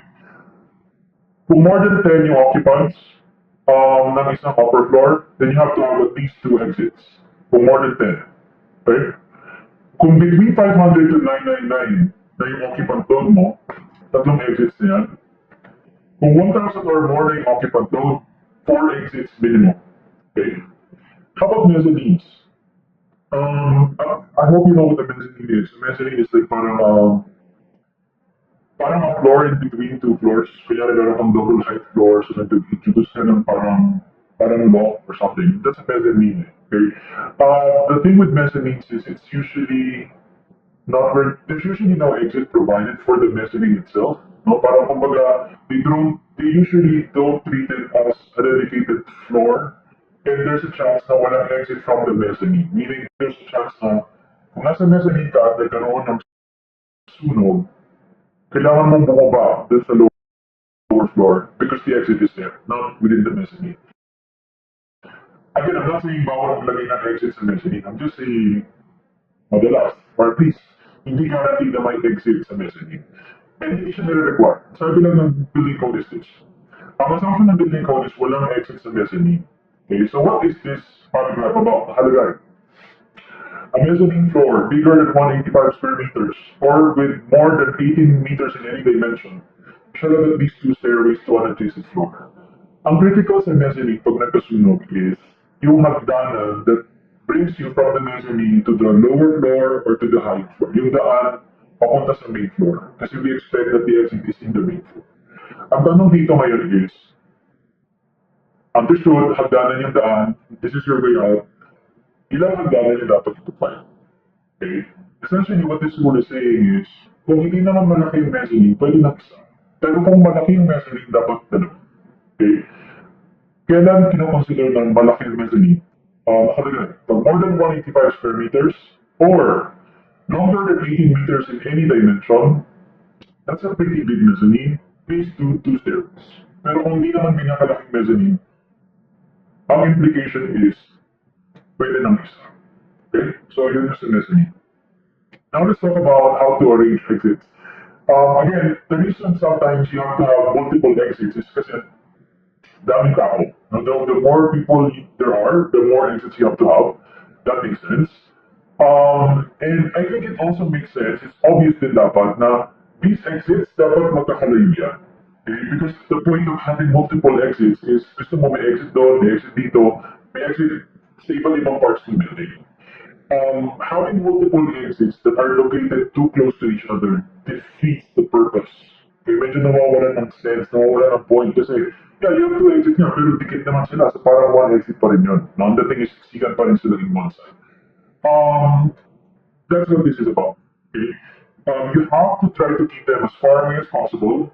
And there's a definite rule here. Okay? If two exits are required, the minimum distance between them is 1/5 of the perimeter of the room. Okay? Or the area. Kunin mo yung perimeter area. Say, yung floor na yan. Take 1/5 of it, 20%. That's 20%. That's the minimum distance dapat between the two exits. Any less than that, we can say the two exits are too close to each other. Okay, dapat at least ganyan kalayo yung distance. Ganyan kalaking distance between them. How about if there are three or more? Okay, three or more are required. What's the minimum distance? Wala na nakalagay na arrange them a reasonable distance apart. Okay? When I first saw that actually when I was reviewing, I felt parang nakakatakot naman yan, arrange them a reasonable distance apart because what if hindi ako magaling as a designer and napag-decode ko sila, parang ganyan. What if hindi, kasi this is a matter of life and death, no? Arranging the exits properly is a matter of life and death. So, sometimes you'd worry na, parang ako na yung bahala, judgment call ko na to, what if mali ako? Okay, what if hindi tama yung design ko? It could result in life loss or at the very least injuries, right? So, You'd worry, but you shouldn't because we're pretty sure na paglalaliin mo yung tatlong exits na yun because of this next requirement. Meron tayong maximum travel distance to exits na tinatawag. No, maximum travel distance to exits. Ang idea dito is, wherever you are in the building, kapag nagkaroon ng sunog, there's always an exit close enough, reasonably close enough to where you are. You shouldn't have to run too far to get to the exit. Kahit saan pa yung part ng building. Okay? That's what this is about. Okay, so gaano kalayo yung sinasabi natin? Ano yung maximum allowable travel distance to the exit? Kung walang sprinkler system in building, if the building doesn't have any sprinkler systems, the maximum travel distance to exits is 45 meters only. If you have a sprinkler system, you can increase this maximum distance to 60. Okay, 60. Again, only if meron kang sprinkler system. The idea, again, is wherever you are, we guarantee you not longer than 60, not longer than 45, itatakbuhin mo to get to an exit. The building is designed that way, where you don't have to run longer than that. How do we measure this? Many students get confused by that. How do you measure this travel distance? From what to what? It's measured from any point in the building along the line of travel. Okay? Mas maganda actually yung pagpapaliwanag ng fire code kasi same idea lang naman eh. Nagkaiba lang sila ng numbers but the idea is the same. Pero the way that they describe it in the fire code is, it's measured from the most remote point. I don't know if they actually use that word, but I think that's the simplest way to say it. Hanapin mo yung pinaka-remote, pinaka-liblib na lugar sa floor plan, the part that will require the longest travel distance. Once you figured out nasan yun, i-measure mo yung tatakbuhin ng tao in case doon siya nakatayo. Gano'n kalaking tatakbuhin niya to get to the closest exit. Pag lumagpas ka ng 60, pagsak pa, hindi yan pwede. Pagsak yung design niyan, mali yung design niyan, hindi yan building code compliant, hindi yan safe. What should you do? Reconfigure. Okay, kunyari nga, if you found a spot in the floor plan that will require you to run 70 meters. Okay, may sprinkler ka, pero 70 meters in travel distance. Hindi yan allowed. That's too long. Okay, so how do you fix that? Redraw the floor plan, baguhin mo yung shape, or if you can afford it, pagdagdag ka ng exits. Yun lang naman, either of the two. Reconfigure the shape so that this long distance does not exist. Hanggang 60 lang kasi pwede. Or, yeah, just add an exit. No? Para lang hindi siya tatakbo ng ganun kalayo. And add an exit closer to that remote point. So that's the idea. So that's why, going back to yung kanina slide, arrange the 3 exits reasonably, ikaw nang bahala, call mo na yan. I'm telling you, aayusin mo yan kasi bound ka to follow this rule. No, it shouldn't be longer than 60 or 45. Okay, next, exit doors. The exit door must swing in the direction of travel, meaning it should swing out. That's the simplest way to say that. It should swing out when serving an occupant load of 50 or more. Okay, furthermore, double acting doors. Pag sinabing double acting, ito yung double swing. It swings out, it swings in. Double acting doors should not be used as exits when the occupant load served is more than 100. Okay, in any case, all double acting doors must have a view panel of at least 1,300 square centimeters. Next, type of locks. Generally, bawal ang locks, not exit doors. Exit doors must be openable from the inside without requiring a key, without requiring special knowledge or special effort. Some people laugh at the term special knowledge, like the lock requires special knowledge. When they say special knowledge, it could be, passwords, padlock combinations, yung mga ganyan. Hindi pwedeng ganun yung lock. No? Hindi pwedeng kailangan mo pong maghanap ng susi or kailangan mo pong malaman yung password, mga ganyan. It should be readily openable. Let's just talk about the size of the doorway used as exits. Okay? Minimum width ng doorway or door opening is 0.9. Minimum height ng doorway opening is 2 meters. The door should be able to swing by at least 90 degrees swing at least. And the maximum door leaf width is 1.2. Pretty straightforward. I'm sure you understand. Minimum width, minimum height, minimum swing. Yung pang-apat yung minsan na misunderstand ng iba, na misinterpret na parang bakit may maximum door opening is 1.2, parang why would you limit it in that way? hindi kasha ang stretcher, yung mga ganyan objection. Take note guys that this pertains not to the door opening but to the door panel or the door leaf. Okay? Nililimit lang natin is yung dapat ng isang door panel. Pero kung yung gusto mo overall yung doorway is wider, say 2.4 meters wide, no problem naman, walang problem. Basta make sure dalawang door panel yan natin 1.2. Kasi hanggang 1.2 lang per panel. Okay? Ang bawal is yung isang door panel na 2.4 meters wide. Bawal yun. Kasi ang maximum is yun. So with the doorway itself, the opening, no limit, walang maximum yun. Or some exit doors are also not counted as exit doors. Revolving doors, sliding doors, and overhead doors, they're not counted as exit doors. I think that's the better wording. They're not counted or considered as exit doors. Pwede mo siyang gamitin. I mean, pwede ka maglagay ng revolving door sa project mo, sliding door, overhead door. Pero FYI, kapag nagbibilang na tayo ng exit doors for compliance, hindi yan kasama sa bilang. Okay. Next, corridor. Minimum width in the building code is 1.1. Again, 1.1. Pwede pa na yung doors along the corridor swing out, meaning no obstruct yung corridor every time you open the door. Pwede naman, wag lang more than half now yung obstruction. Wag lang more than half of the corridor width. Next, dead ends. Maximum length of dead ends. The building code is 6 meters. Okay, 6 meters. I think, lang naman as the far point. Now we get to the stairway. Merong general requirements here. Ito yung mas broad on application. All buildings, except Group A. Kasi may special rules sa Group A. Pero generally speaking, let's start with dapat ng hagdanan. Stairway width. 1.1 meter minimum if the occupant code is more than 50. 0.9 minimum if the occupant code is 50 or less. And 0.75 minimum if the occupant code is less than 20. These are the minimum stairway widths. Let's talk about the riser and the thread. Okay, the maximum riser is 200 millimeters, the minimum thread is 250 millimeters. So yung sinasabi ko kanina na 250 millimeters yung minimum thread requirement. Yung 200 na sinasabi ng Rule 7 for Group A dwellings, for Group A dwellings lang yun. So pag tinanong ka, parang general muna, nung sinasabi ng building code, yan, 250. Okay, 250, hindi 200. Huwag ka magka 200 kapag hindi sinabing Group A dwelling. Mamali ang 200 na thread. Nagiging tama lang yan pag Group A dwelling. Sa building code, sa building. Pero, tama rin yung 200 actually kung BP to 20 yung basis. Pero BP to 20 is a different topic. Let's just focus on the building code. Okay? Next, headroom sa hagdanan, 2 meters. 2 meters measured from the nose end, 2 meters. Okay, let's talk about handrails. General rule, dapat may handrails ka on both sides, hindi pwedeng isang side lang. In fact, bukod sa both sides, dapat may handrail ka pa daw sa gitna if the stairway is wider than 3 meters.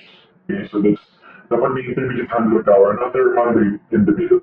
As for the mounting height, 0.8 to 0.9 above the thread nosing, requirement or allowable height for handrails.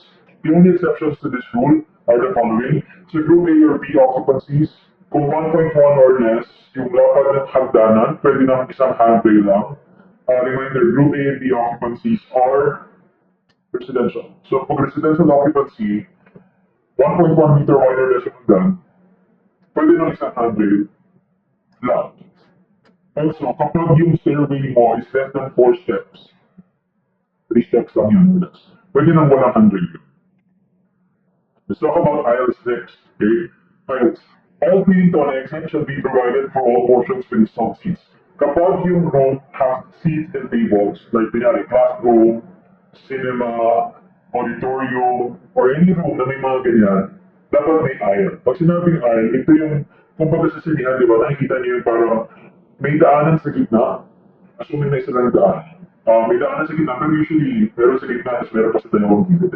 May daanan sa gitna, at sa dalawang gilid, na walang naka-install na seat, kasi nga, daanan niyo ng tao. Okay? Yun yung aisle. Basically, ang sinasabi nitong first bullet point is, hindi pwede yung buong floor area tinagtad mo ng upuan. Mag-iwan ka ng blank space that will serve as daanan. Yun yung aisle. Okay? Now, let's talk about the aisle. The questions we want to settle here are, gaano ba dapat kalapad yung aisle, and ilang aisles pa dapat? Kasi obvious naman na kailangan ng aisle. Pero ang tanong, gaano kalapad? And ilan? Kasi pwede pang isa lang sa gitna. Kailangan ba talaga meron pa sa dalawang gilid? Pwede bang dalawang gilid na lang, wala na sa gitna? That's what we're trying to understand. So let's begin. Let's start with yung lapad, yung aisle. Gaano ba dapat kalapad yung aisle? Short version is, kung single loaded aisle, 0.8 minimum. Kung double loaded aisle, 1 meter minimum. Pag sinabing single loaded, imagine mo yung aisle na nasa gilid ng sinihan. Pinakagilid. So, sa likod yung pader, tapos may mga upuan dito. May daanan dito sa gilid. Right? That's a single loaded aisle. Single loaded siya kasi on one side of the aisle, you have people sitting, and then on the other side, there's no one because it's just a wall. Okay? That's a single loaded aisle. The minimum weight required for that aisle is 0.8. Pero pag double loaded aisle, nag-explain ng double loaded aisle, imagine naman sa sinyahan nasa gitnang aisle. Both sides ng aisle may mga nakaupong tao. That's a double loaded aisle. The minimum weight for that is 1 meter. So simple enough, right? Last thing about width of the aisle, this is the only complication. Yung sinasabi natin 0.8 minimum and 1 meter minimum, we measure this at the point farthest from the exit. Kunyari, pumasok ka sa likod, yung entrance ng cinema is nasa likod, tapos ang harap is yung screen, ang likod is yung likod. So doon ka pumasok, nandun yung exit sa likod. Yung sinasabi natin na 0.8 yung lapad ng aisle sa gilid, 0.8 siya doon sa may screen side, no, sa harap, far from the exit. Dapat 0.8 yun. What this is saying is, yung aisle na yan, 0.8 doon, tapos as you walk towards the exit, habang naglalakad kami punta sa likod, dapat unti-unting lumalapad yung aisle, okay? Unti-unti siya dapat lumalapad. If you're thinking trapezoid, so parang trapezoid ba yung shape niya in plan? Yes, exactly, parang trapezoid siya in plan. Okay, parang siya trapezoid in plan. 0.8 sa pinakadulo, tapos habang naglalakad ako sa exit, dapat lumalapad siya ng lumalapad. Ang idea kasi is, doon sa dulo, konting tao lang yung natatayo doon kasi yung mga front row people lang yung galit mo. Pero, pag naglalakad ka na towards the exit, kunyari, tapos na yung show or nagkasunog, no? Huwag naman sana, pero kunyari nagkasunog, mas maraming tao yung nasa may exit So, dapat mas malapad talaga yung aisle in that portion. So, it makes sense. No, it makes sense. Ang tanong na lang ngayon is, so we understand, dapat lumalapad siya. Pero ano yung rate of widening? How much wider? Hanggang kalapad dapat? Every meter that you walk towards the exit, dagdagan mo raw yung lapad ng 30 mm. Okay, a little bit over an inch. No? Every meter, make it wider, 30 mm. Walk another meter, make it also wider. So it's a very minimal amount that you're adding. Okay, and it's very subtle. No, hindi siya like sobrang sharp na trapezoid. No? It's a very subtle trapezoid. But yes, the longer the aisle is, the more noticeable the widening is. Kung may clean na yung aisle, you probably won't notice, baka ang dating sa'yo is straight lines yan. But the longer it is, the more noticeable it becomes na, okay, medyo madami ka na nadagdag sa bandang dulo. Mapapasin mo na talaga, wider you want. Again, the widest part should be the part closer to the exit. Okay? Kasi mas maraming tao doon. Okay, so that's the first part. Let's go to the second part of the aisle. The next question is, how many aisles do you need to have? Pwede bang sa gitna lang? Kailangan ba mayroon pa sa dalawang gilid? Pwede bang wala na lang sa gitna? Both sides na lang. Ito kasi yung rule. It's up to you actually. Bahala ka kung paano mo gustong gawin. Pero ito lang yung limitations mo. Okay? Between a wall and an aisle, you can only have 7 seats.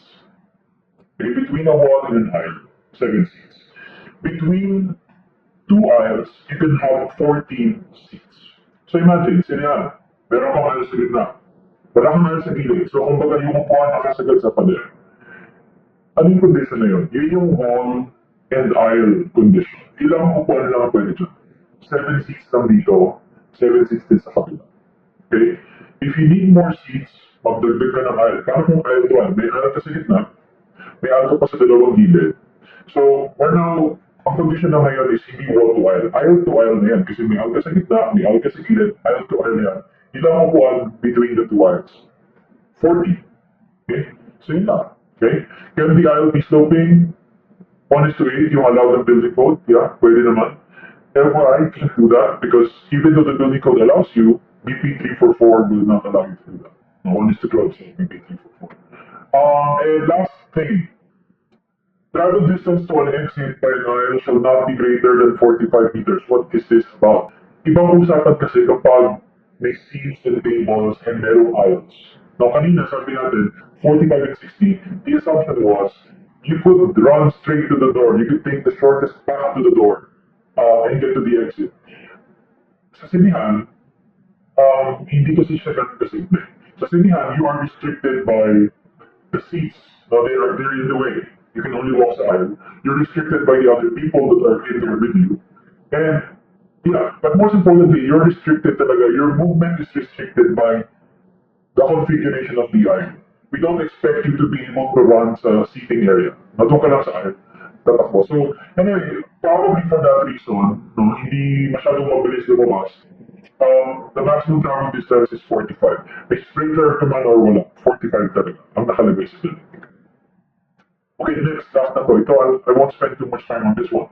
Sabi natin, between two aisles, maximum number of seats is 14. We said that. Can you increase that to say 30? The answer is yes. You can actually increase that to up to 30, which is a staggering number. That's more than twice 14, no? 14 times 6 to 20, ito 30 pa. Pwede mong gawin na 30 between two aisles if you're willing to pay the price. What's the price? Same price. Exit doors, you have to have many, okay? One pair of doors for every 5 rows of seats. You have to be generous with the seat distance, so 1 meter back to back, which is actually bigger than the usual, mga 800 something lang usually, 800 mm. Make it 1 meter. And dapat malaking exit doors mo, 1.7 meters wide. This is the price. If you're willing to pay this, sure, you can increase to 30. If you cannot do this, and there's a good chance you can, this is a lot of requirements. Default that to 40. Okay, yun lang yun. Now we go to rule number 13, basics. All electrical systems must follow the Philippine Electrical Code. All mechanical systems must follow the Philippine Mechanical Code. Let's talk about service drop wiring. When it comes to service drop wiring, ayaw natin na naaabot yan ng tao. We want to be sure that these wirings are out of reach, no, beyond reach of people. So meron tayong required clearances. From the service wiring to the highest point of the roof, maintain a clearance of 2.5 meters. From the ground, 3 meters. From windows and porches, horizontal yan. Ayaw natin na from your balcony, kaya mong abutin yung cable. 1 meter yan. From the front of the street, 5 meter, 5.5. And no service drop wiring can pass above swimming pool. No conductor, no other wiring can pass above swimming pools for obvious reasons. That could be really dangerous. Next, so rule number 13 din lumabas yung requirement ng building code for elevators. Kasi mechanical, electrical yung chapter nito. So dito lumabas yung elevator. Ano ba yung requirements? Elevator requirements. Okay, tatlo lang. One, yung elevator pit, yung hukay sa ilalim ng bottom part ng hoist. Ang lalim niya dapat is at least 600 millimeters measured from the bottom of the car. Okay? At least 600 millimeters. Next, how many, in one hoistway, how many elevator cars can you have? Up to 4 only. Up to 4 only, not more than 4. Finally, when do you need to provide an elevator? Ano ng buildings yung dapat bigyan ng elevator? Hindi masyadong comprehensive ng building code about this. Ang sinabi lang niya is, kapag yung building mo is residential and 5 stories siya or more, dapat meron na yung elevator. Again, residential, 5 stories or more. Dapat merong elevator. Okay. Next, water pumps. Water pumps are lang. Ang bawal lang naman about pumps is yung nakakonect sila directly sa water supply system, sa public water supply system. Kasi ang mangyayari is hihigupin ng pump yung tubig from the public line. And so your neighbors will probably notice na medyo mahina yung tubig kasi hiniikot ng pump yung tubig. What you're supposed to do, which you'll study in plumbing, is you're supposed to collect water in a cistern, and from your own cistern, you pump the water from your cistern, not from the public utility line. Yun lang naman yun. But pumps are enough. Basta you do it correctly. Rule number 14, photographic films and X-ray films. These are the other chapters, to be honest. Yung iba sa kanila parang medyo, not really, I wouldn't spend too much time on these chapters, in some of these chapters, kasi parang medyo highly specialized. Parang hindi na masyadong, parang medyo okay na sa pagiging specific. Like this one. This is about photographic films and X-ray films. So, ang sinasabi lang naman niya, I'll do this quickly, I don't want to spend too much time here. If you are storing film, which is highly combustible, okay? Film is highly combustible. If you're storing big quantities of film, please provide an automatic fire extinguishing system. Which is not an automatic fire extinguishing system. You have sprinklers, Then you have detectors, smoke detectors or heat detectors or whatever. Basta dapat may detector. Now, automatically magti-trigger ng sprinkler pag may sunog. How much film should you have to fall under here? Nakalagay. If you have unexposed film exceeding 14 cubic meters, if you have shelves, 1.4 cubic meters in capacity to store film, you have to have an automatic fire extinguishing system, and do not store films closer than 600 millimeters from steam pipes, chimneys, and other sources of heat. Again, mabilis magliyak. Rule 15 is prefabricated construction. Again, this is also pretty quick. Dinatay lang nila kung ano yung prefabricated assembly. To be honest, there's nothing special. The definition is generic. It's a structural unit, the integral parts of which have been assembled prior to incorporation in the building. So yun nga, pinabricate offsite, pagdating sa site, fabricated na, i-install na lang. Kaya hindi na siya like bubuhusan ng site. Parang ganyan. Nakalagay lang din dito, all prefabricated parts and assemblies must be tested bago ikabit sa building to ensure structural adequacy, which makes sense. Okay, next, rule number 16, plastics. Can we use plastics in the building? Yes, but it has to be the right kind. What is the right kind of plastics? Kaya sa PVC door. Can we use PVC doors? Again, yes. But the right kind of plastic is stated in the building code. The plastic must have a flame spread rating of 225 or less. It should have a smoke density that's not greater than the smoke density that you get from burning of untreated wood. Hindi siya dapat mas mausok. Hindi dapat sobrang mausok yung plastic pag masunog. Kasi always keep in mind pag nagkaroon ng sunog, ang malaking kalaban ng tao is yung usok. But the fire, of course, but apart from that, a lot of people perish because of the smoke. They suffocate there. So we don't want materials na mausok masyado. And also, we don't want materials, plastics, whose products of combustion are more toxic than wood. Dapat hindi masyadong toxic yung fumes produced. Now, to be more specific, can we use plastic doors? Yes, except for entrance and exit doors, which cannot be plastic. No plastic doors for the entrance and the exit doors. These doors are normally fire rated kasi. That's why they shouldn't be plastic. Okay, rule number 17, sheet metal spray booths. This is a highly specialized chapter here. Don't spend too much time on this. This is about a metal booth, a metal room for spray painting. Okay, imagine a room made of metal where you spray paint. That's what this chapter is about. Ang requirement lang nila, make sure that the thickness of the booth is gauge 18. Don't make it larger than 150 square meters. Make sure the floor is non-combustible. And make sure there is an exhaust system para nakakaalis yung fumes ng paint. Rule 18, glass and glazing. We are about to state requirements for glass. Okay? All of these requirements apply to all buildings except Group A and B, which is residential buildings, and Group J, which is accessory buildings that are not taller than 3 floors. Okay? That's it. Let's begin. What are the general requirements for glass? First, all glass panels must have a manufacturer's label. The label of the manufacturer is usually a sticker. It should tell sino yung manufacturer, anong type ng glass, anong thickness ng glass. Next, glass panels with special performance characteristics, kunyari, tempered. Okay? That's a special characteristic. That special performance characteristic must be indicated in the label.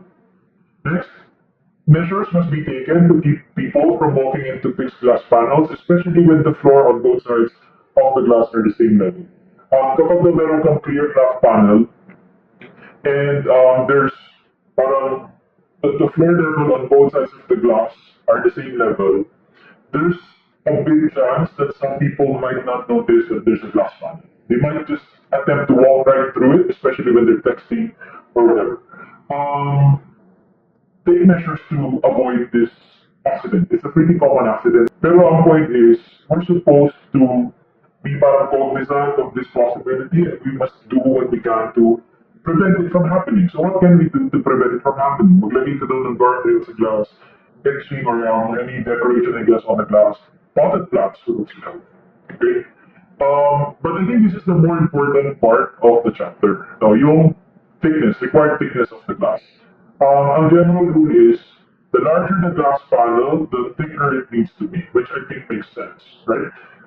So in this table, we're showing you how big the glass panel can be depending on the thickness. May maximum size kasi yan. So if your glass is 8 millimeters thick, The maximum size of each glass panel is 1.1 by 1.1 meters. If you need anything larger, try the other thicknesses. At 10 millimeters, allow them of 2.25 by 2.25. At 12 millimeters thick, you're allowed 3 by 3. If you need it to be larger than that, 15 millimeters minimum allows you to produce glass panels larger than 3 by 3 meters. Okay, rule number 19, the use of computers. No, fairly straightforward then. You can use computers to prepare building plans, no? But you have to document all the program. Okay, you have to document the program. So how do you document the program? At least according to the building code. I'll be honest, I don't think people actually do this, but according to the building code, you're supposed to go to the building official, find a reference to a publication containing a description of the program. Say there's a magazine that contains a description of AutoCAD. You're supposed to tell him about this magazine, where he can learn about the program. The software name, the version number, and the developer of the program must be provided as part of the documentation. Once you've done all of that, then the program is documented and you can finally use the program in building design. Again, I don't think people actually do that, but this is in the building code and you're supposed to do that. Rule number 20, this is the last chapter, signs or signages. Okay. So first, we're talking about signages here. Now, no sign shall be erected in such a manner that will confuse or obstruct an official traffic sign. Yung mga commercial sign yung pinag-uusapan natin in this chapter. Hindi pwedeng yung commercial sign daw is nakakabit, tapos natatakpan niya yung traffic sign. Bawal yun. Okay. Another requirement for commercial signages, if may foreign language, then sinasabi, if the sign is in any foreign language, dapat naka-translate, may translation in English or the local language. Now let's talk about roof signs, ground signs, and projecting signs. Three types of signs depending on how they're installed. Let's start with yung mga naka-install sa bubong, usually billboards. Okay, naka-install sa ibabaw ng building. Pwede ba yun? Ang sabi ng building code, no signs can be installed on the rooftops of buildings if the building is a wooden structure or if the building has a wooden roof framing system. Kung kahoy yung structure ng building, or kahit yung bubong lang, kung ang framing ng bubong mo is kahoy, bawal ka mag-install ng signages on top of the roof, baka liparin yung sign, tapos masira pa, or liparin din yung bubong, or worse, na-damage yung buong building. So bawal yun. Okay? Pero kung hindi naman ganon, kung hindi naman wooden framing, then no problem. Ang request ng building code, provide grounding for the metal parts of the roof sign. How about ground signs? Ito naman yung mga nakatanim sa lupa. Okay, as in, yeah, ground signs. Is this allowed? Of course. Why would this not be allowed? It's allowed as long as it's within your property. Okay, never plant this within the road right of way because it's not yours. Okay, the road right of way isn't yours. Parang, bakit yung lalagay ng signage hindi naman sa inyo? Why would you occupy that space? Generally, you cannot occupy the road right of way because it isn't yours. And finally, we get to the last one, the most complex of all, projecting signs. These are signages mounted on the facade of the building and projecting into the road. Okay, nakamount sa facade ng building and sometimes projecting into the road right of way. Okay? There are three conditions here. Let's start with a building that is non-arcaded. Kung sinabing non-arcaded, hindi lumalagpas yung building sa property line. Pero yung second floor biglang naka-extend over the sidewalk. So lumagpas ng property line yung second floor. Yun yung arcaded. Pero unahin natin yung non-arcaded. Pag non-arcaded, the entire building is within the property line. Walang lumalagpas. Okay? Ang tanong ngayon, pwede ba tayong maglagay ng signage mounted on the facade and extending into the road right of way? Bakit ba kasi kailangan mag-extend sa road right of way? Kasi ang purpose is para makita from the road. Diba? Ang purpose naman talaga ng signage, dapat yung mga nagka-drive, nakikita nila yung signages ng businesses. So that they know, they can find where they're going. They have to project a little bit. It's understandable. And it's allowed. Okay? Pero may limits lang tayo. We're trying to establish not yung limits.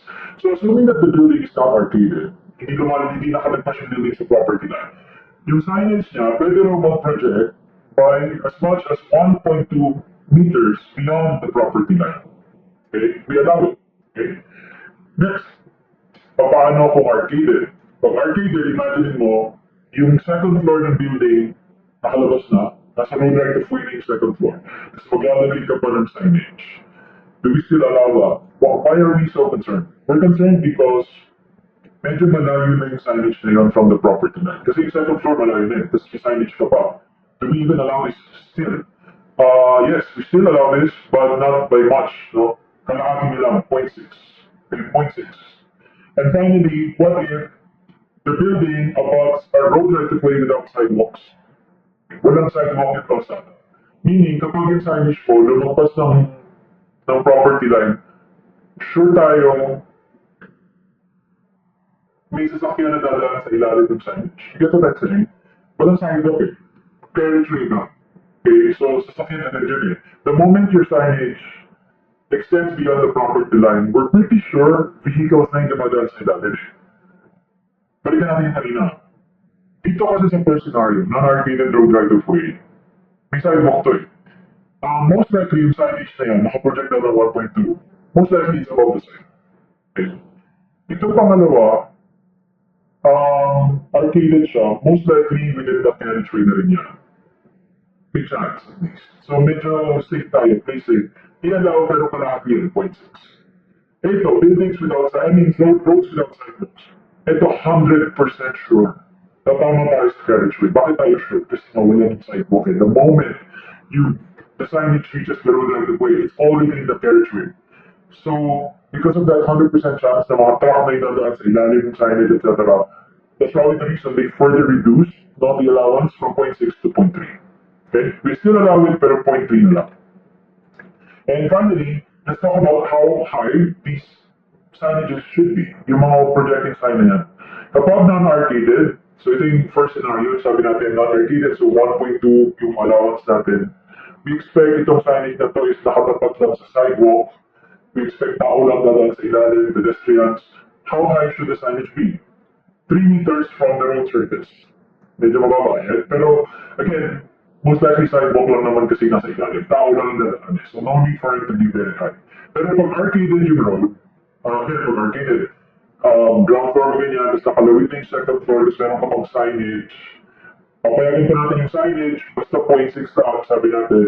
Pero since may chance na nasa carriageway na yan, may chance na nasa pasada na siya, may mga bus, may mga truck na dadaan sa ilalim ng signage. It has to be a bit higher. How high? It has to be 5 meters from the bottom of the road to the bottom of the signage. Okay? Now, if you're remembering, I don't know if you remember kanina, meron tayong similar issue.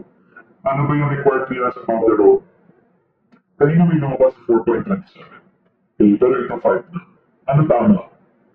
I don't know, both are correct. Pag tinanong pa, ano yung required headroom above the road right of way, pag generic ito na, I'd say 4.27. Pero kung specific, na ano yung minimum vertical clearance for a projecting sign mounted on an arcaded road right of way, I'd say 5. Right now is, you need to understand when you should say 5 and when you should say 4.27.